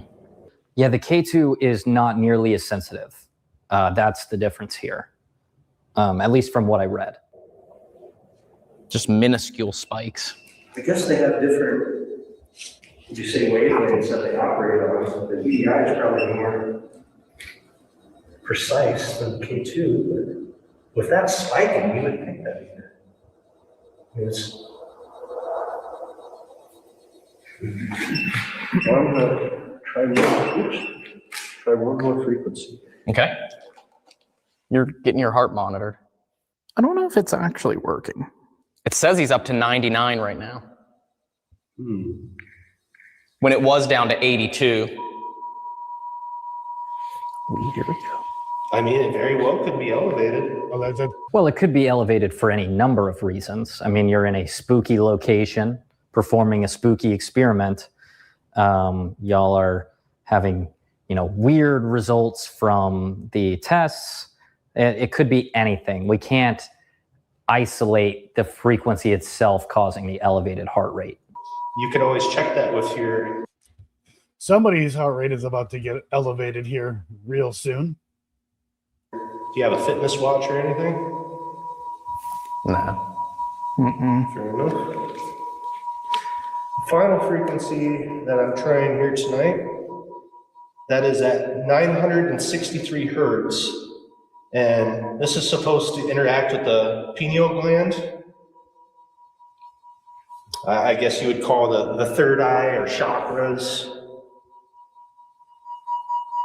Now, if there's any spirits here, you can also harness the power of the energy that I'm creating right now, those frequency waves. This is where we get into the kind of like, do we know what we're talking about? Like, when you say harness the energy of frequency waves,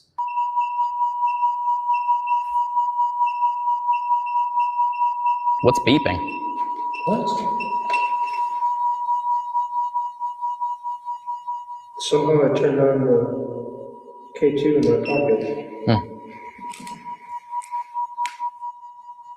And I think to finish it off, I'm going to go back down to the ghost frequency.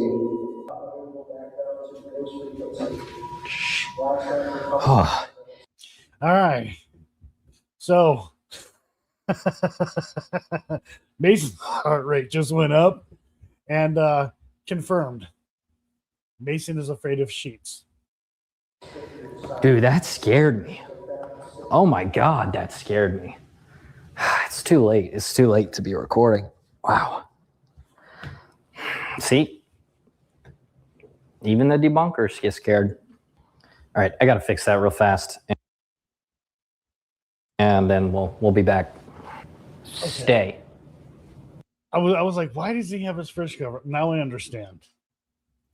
All right, let's get back into this. Blast that for a couple minutes and then we'll sit here in silence, unless you guys want to skip that and sit here in silence for a couple minutes. I reckon do the ghost frequency again. Yeah, we can do the ghost frequency again.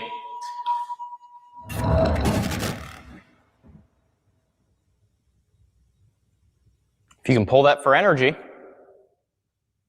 There's just no mechanism to do that, right? And I understand that we do not know everything about science, but we have to rely on what science has shown us so far to be true. We can't just kind of assume anything's possible, right? Or we shouldn't. Okay, so quickly too, the word energy was used, and I know the paranormal engineer, he brought this up too. What energy?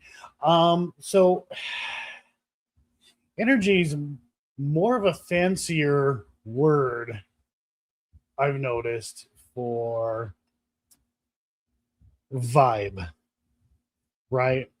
So when somebody says, oh, the energy in this room shifted, basically they're talking more about their feelings, what they're vibing. So somebody's like, oh, it feels like the energy shifted, it got more negative. Basically they're saying they're uncomfortable, or they could be suggesting that whatever is there is negative, so a negative spirit. I'm not really sure why the word energy is always used, but it's just a more fancier way of saying I'm fucking scared when you get right down to it. Maybe I'm wrong, but I think it's just a fancier way of saying, oh, fucking scared. So yeah, I mean, when people do use that word, it could mean a positive like ghost, spirit, whatever, a negative ghost, spirit, whatever. It could just be the way that they're feeling in that area. If they say, "Oh, feels negative in here," and they're obviously they're either afraid or maybe their senses are heightened in that moment. It really depends on the situation as well. Why is there senses heightened? Was there a story about a certain area that happened and just kind of getting into their minds?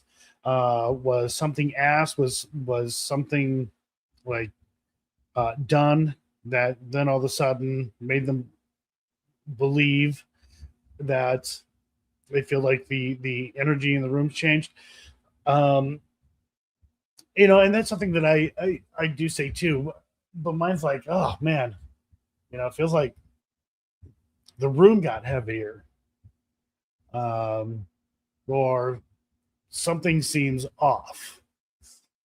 That doesn't doesn't necessarily mean that I'm saying is a ghost or anything like that. Basically, what I'm saying is, and it's funny too because it's something that I've noticed a lot of times when I say this, it honestly does depend on the spaces.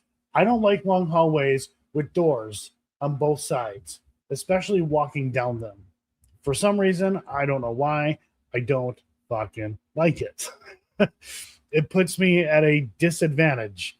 And that's probably what it actually is. I feel like I'm at a disadvantage because I got to walk down this dark ass hallway, and I constant look, in these doorways. I can't just look what's in front of me because I want to know, am I missing something in these rooms? What's going on? Yeah. So I don't know. I'm weird like that. So I have noticed whenever I say, something feels off, it's usually because I'm in a long hallway. But yeah, more or less what people actually mean is, the vibe, their feelings and all that other stuff.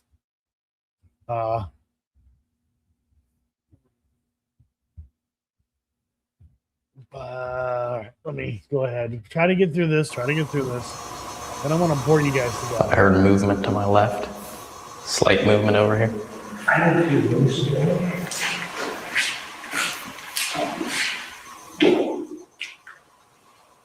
Again, we know there are other people in this building, so we have to kind of assume it's them.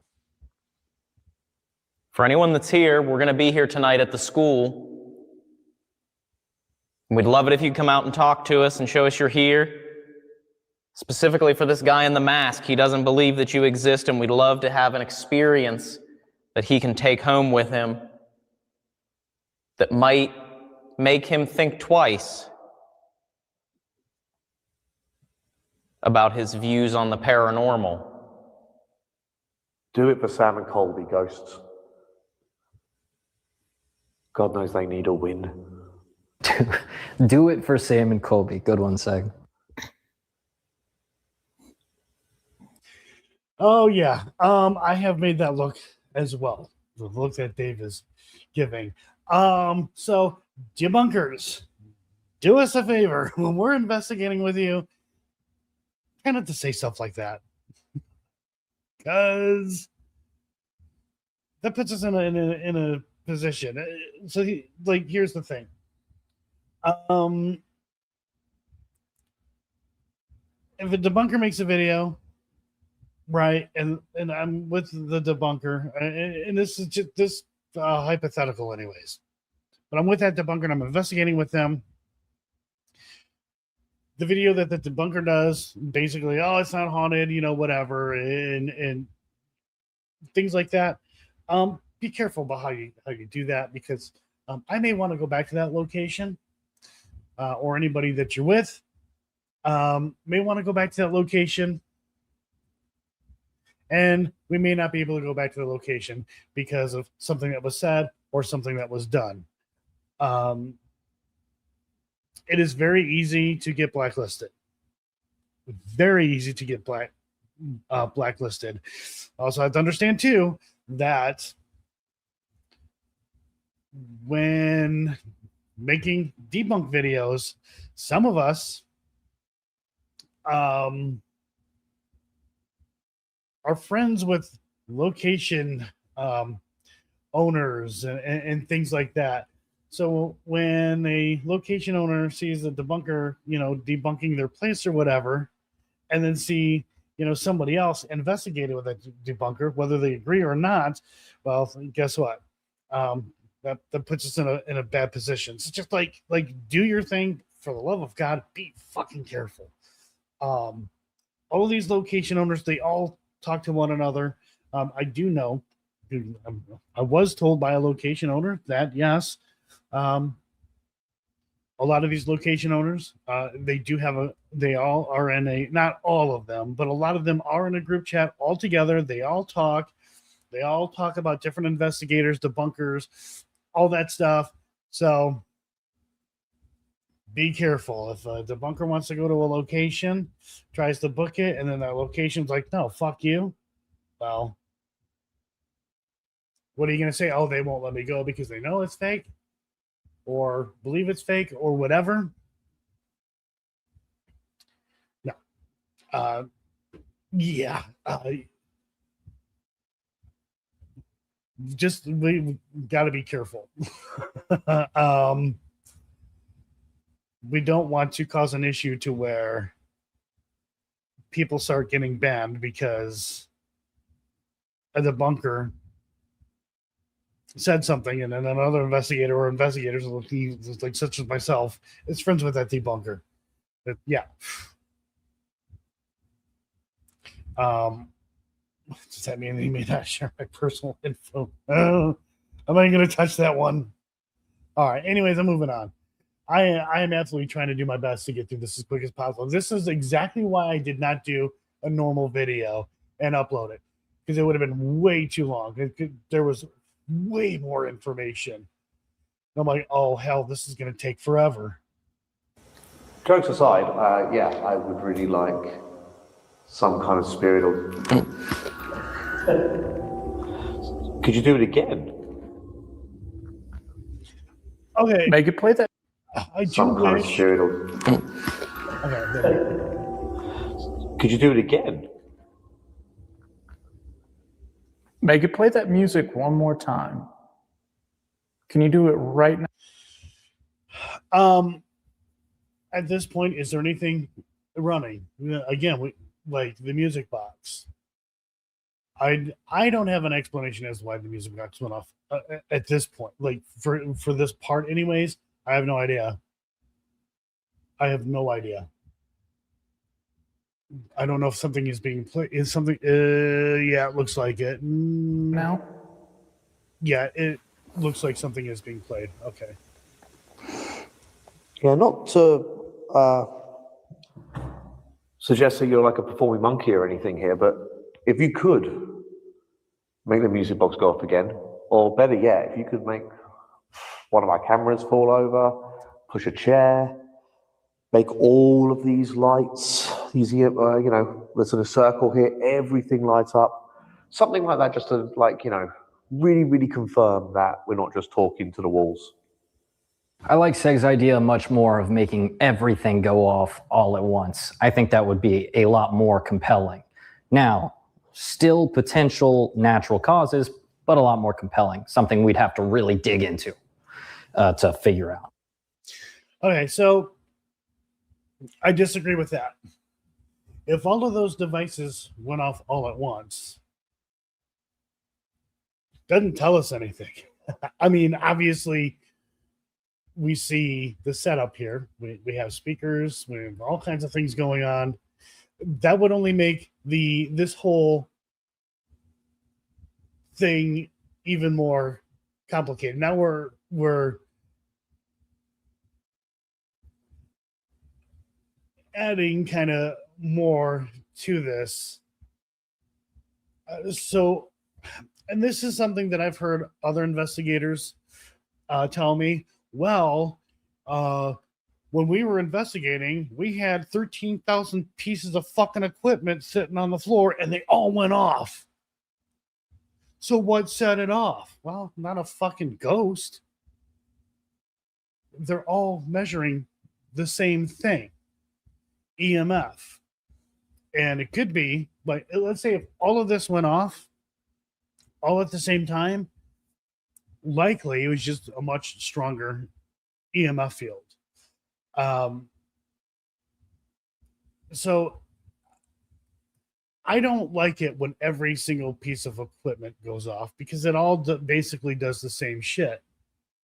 Some of the equipment's a little more sensitive than others or whatever, but again, the whole problem is with equipment anyways, and not necessarily this situation, because we do know what's setting off the EDI, and we pretty much know why the music box is going off, and it to do with the vibration of those speakers. But our equipment doesn't tell us anything other than, oh, hey, something happened. Blinky, blinky makes a sound. And then people try to connect the dots. Well, it hasn't gone off all night. Why all of a sudden did it go off now? Because that fucking happens. That's the way it is.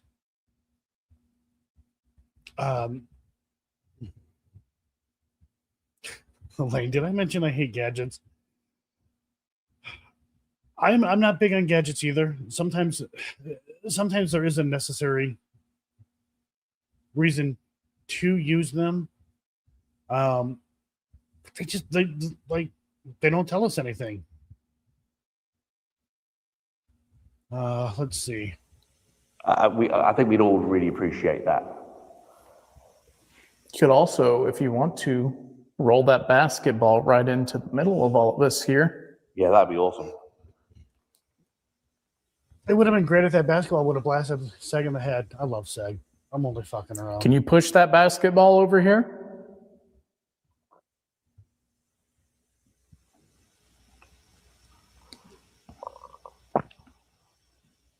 That was me swallowing. I like the call out for the swallowing. That's oof. Out of context, not great, but great for paranormal investigations. Overall, there's just too much contamination for this to be a true scientific investigation. Now, that being said, I still really like the innovation here. All right, so I'm gonna stop there. So not really a scientific investigation or experiment. It's more exploratory.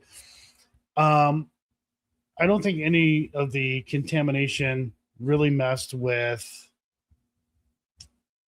the goal of the of what was going on, and that again, that the goal was just to see if infrasound had an effect on them or the environment, if it could actually trigger paranormal activity, things like that. I was going to say infrasound does not trigger paranormal activity. People may believe that they experienced something paranormal, like, the feeling or believing they've seen something due to infrasound and the effect it had on them, but I don't see the connection with infrasound causing paranormal. I just don't see it. We are bombarded with infrasound every single day of our lives. And how often do we have paranormal activity happening? Not only that, just because we're bombarded with infrasound every single day, most of us don't react to it. We don't notice it. Let me see here. What do you think of the audience who believe that this is this?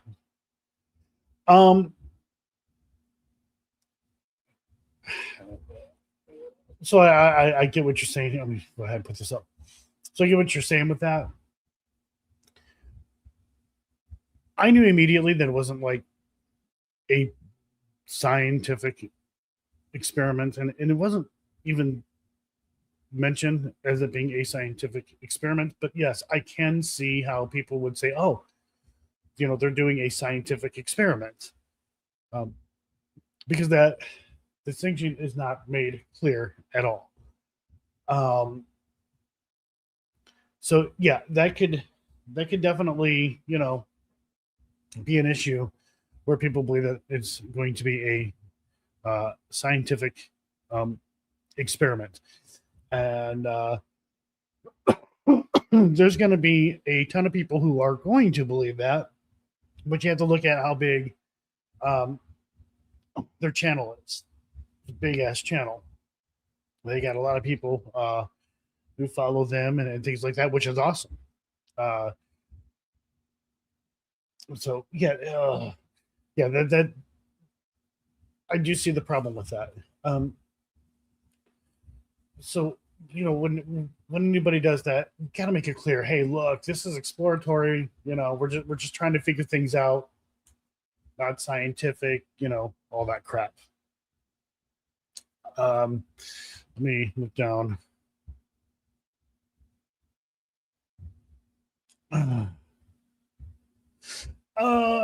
Hey, Dawson. I don't know if you were here for this, but let me roll it back up because I've already talked about it. These experiments with infrasound studies have been done in a lab, actually. Like again, Vic Tandy studied a haunted lab. It wasn't actually haunted, that's what he called it, but it was his lab. Found 19 hertz frequency cause unease, peripheral visual effects linked to infrasound to ghost-like experiences. And there's been a lot of studies on this. Now, they're not well known, and there's not a hell of a lot of information on it. And, I've also talked about movies, video games, music that have used infrasound or believe infrasound was used. The Conjuring 2, they did use infrasound. And a few other movies that I had mentioned earlier in this. Music, David Bowie, he experimented with low frequency work. Infrasound music / infra festival scene do it too. So that kind of thing has been done in the lab, but also at the same time, I do understand what you're saying too at the same time. But in this instance, you could say this was done in a lab. But I mean, like I said, we're bombarded with infrasound every single day of our lives. So how often has anybody in this chat experienced anything paranormal in their own home? How often?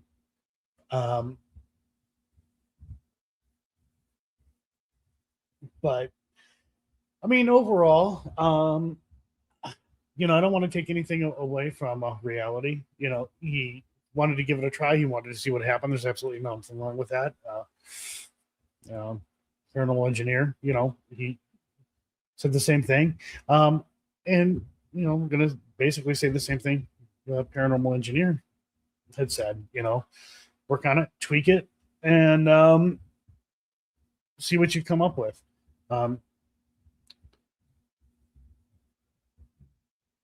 But, as I already mentioned, I do not believe that infrasound can produce paranormal activity. I think it's more like infrasound makes people feel like they may be experiencing paranormal activity, when in fact it's just their body reacting to infrasound. So, God, I can't believe how long that was. I did not expect it to be almost 3 hours long. Oh my God, I'm so sorry, you guys. I'm trying to remember what else I wanted to touch on. And again, this is, this kind of experiment has been done before. Monroe House with Matt and 2 other people. I brought my guitar amp to the house, and we pumped different frequencies throughout the house. And I think the only thing, I think really the only thing that happened was we annoyed ourselves and the neighbors. And I'm pretty sure the neighbors were probably like, what the fuck? What is going on in that house?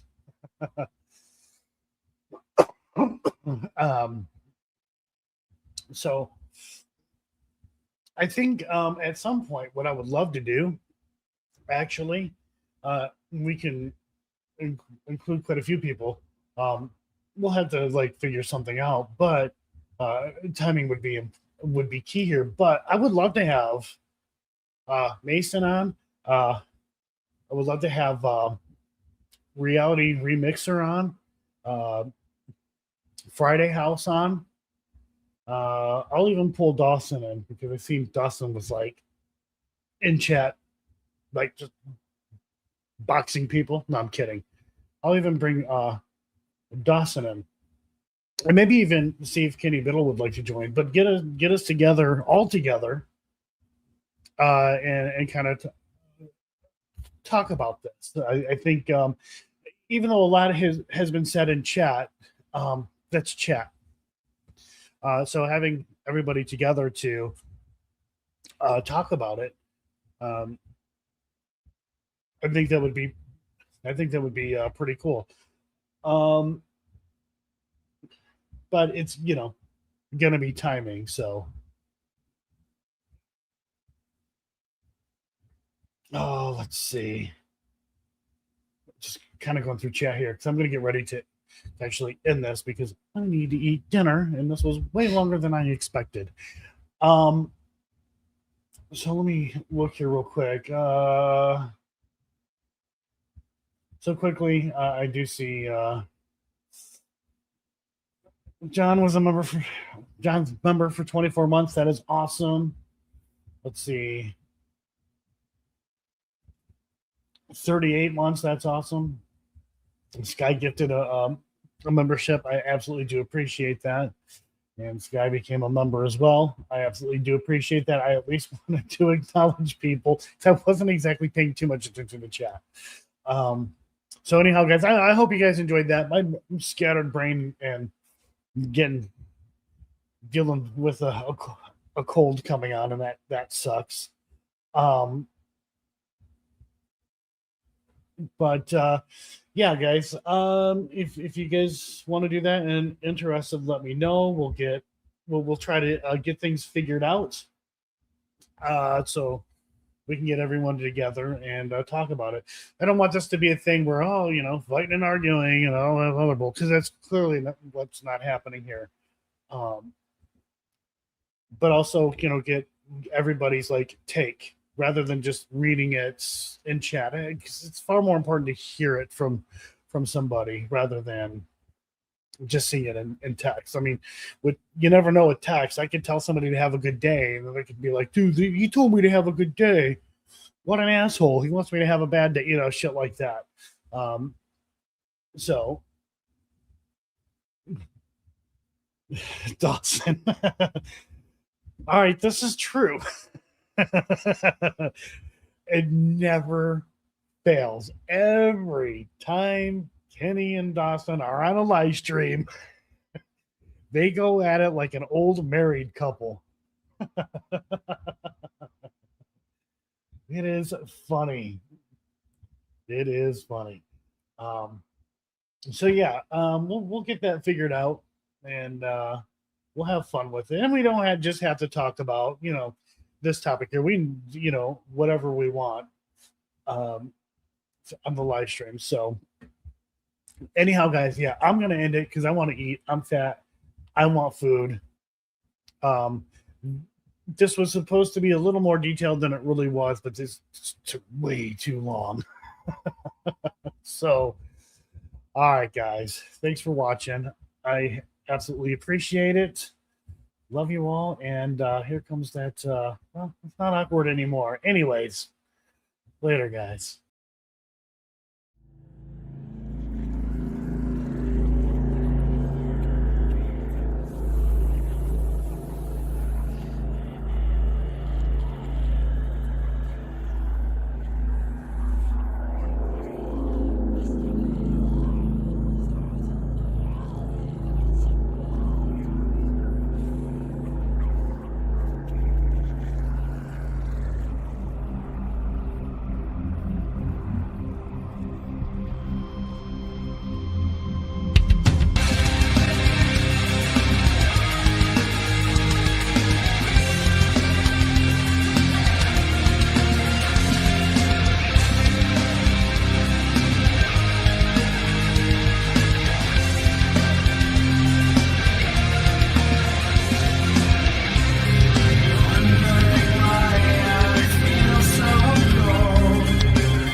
Evil comes to play.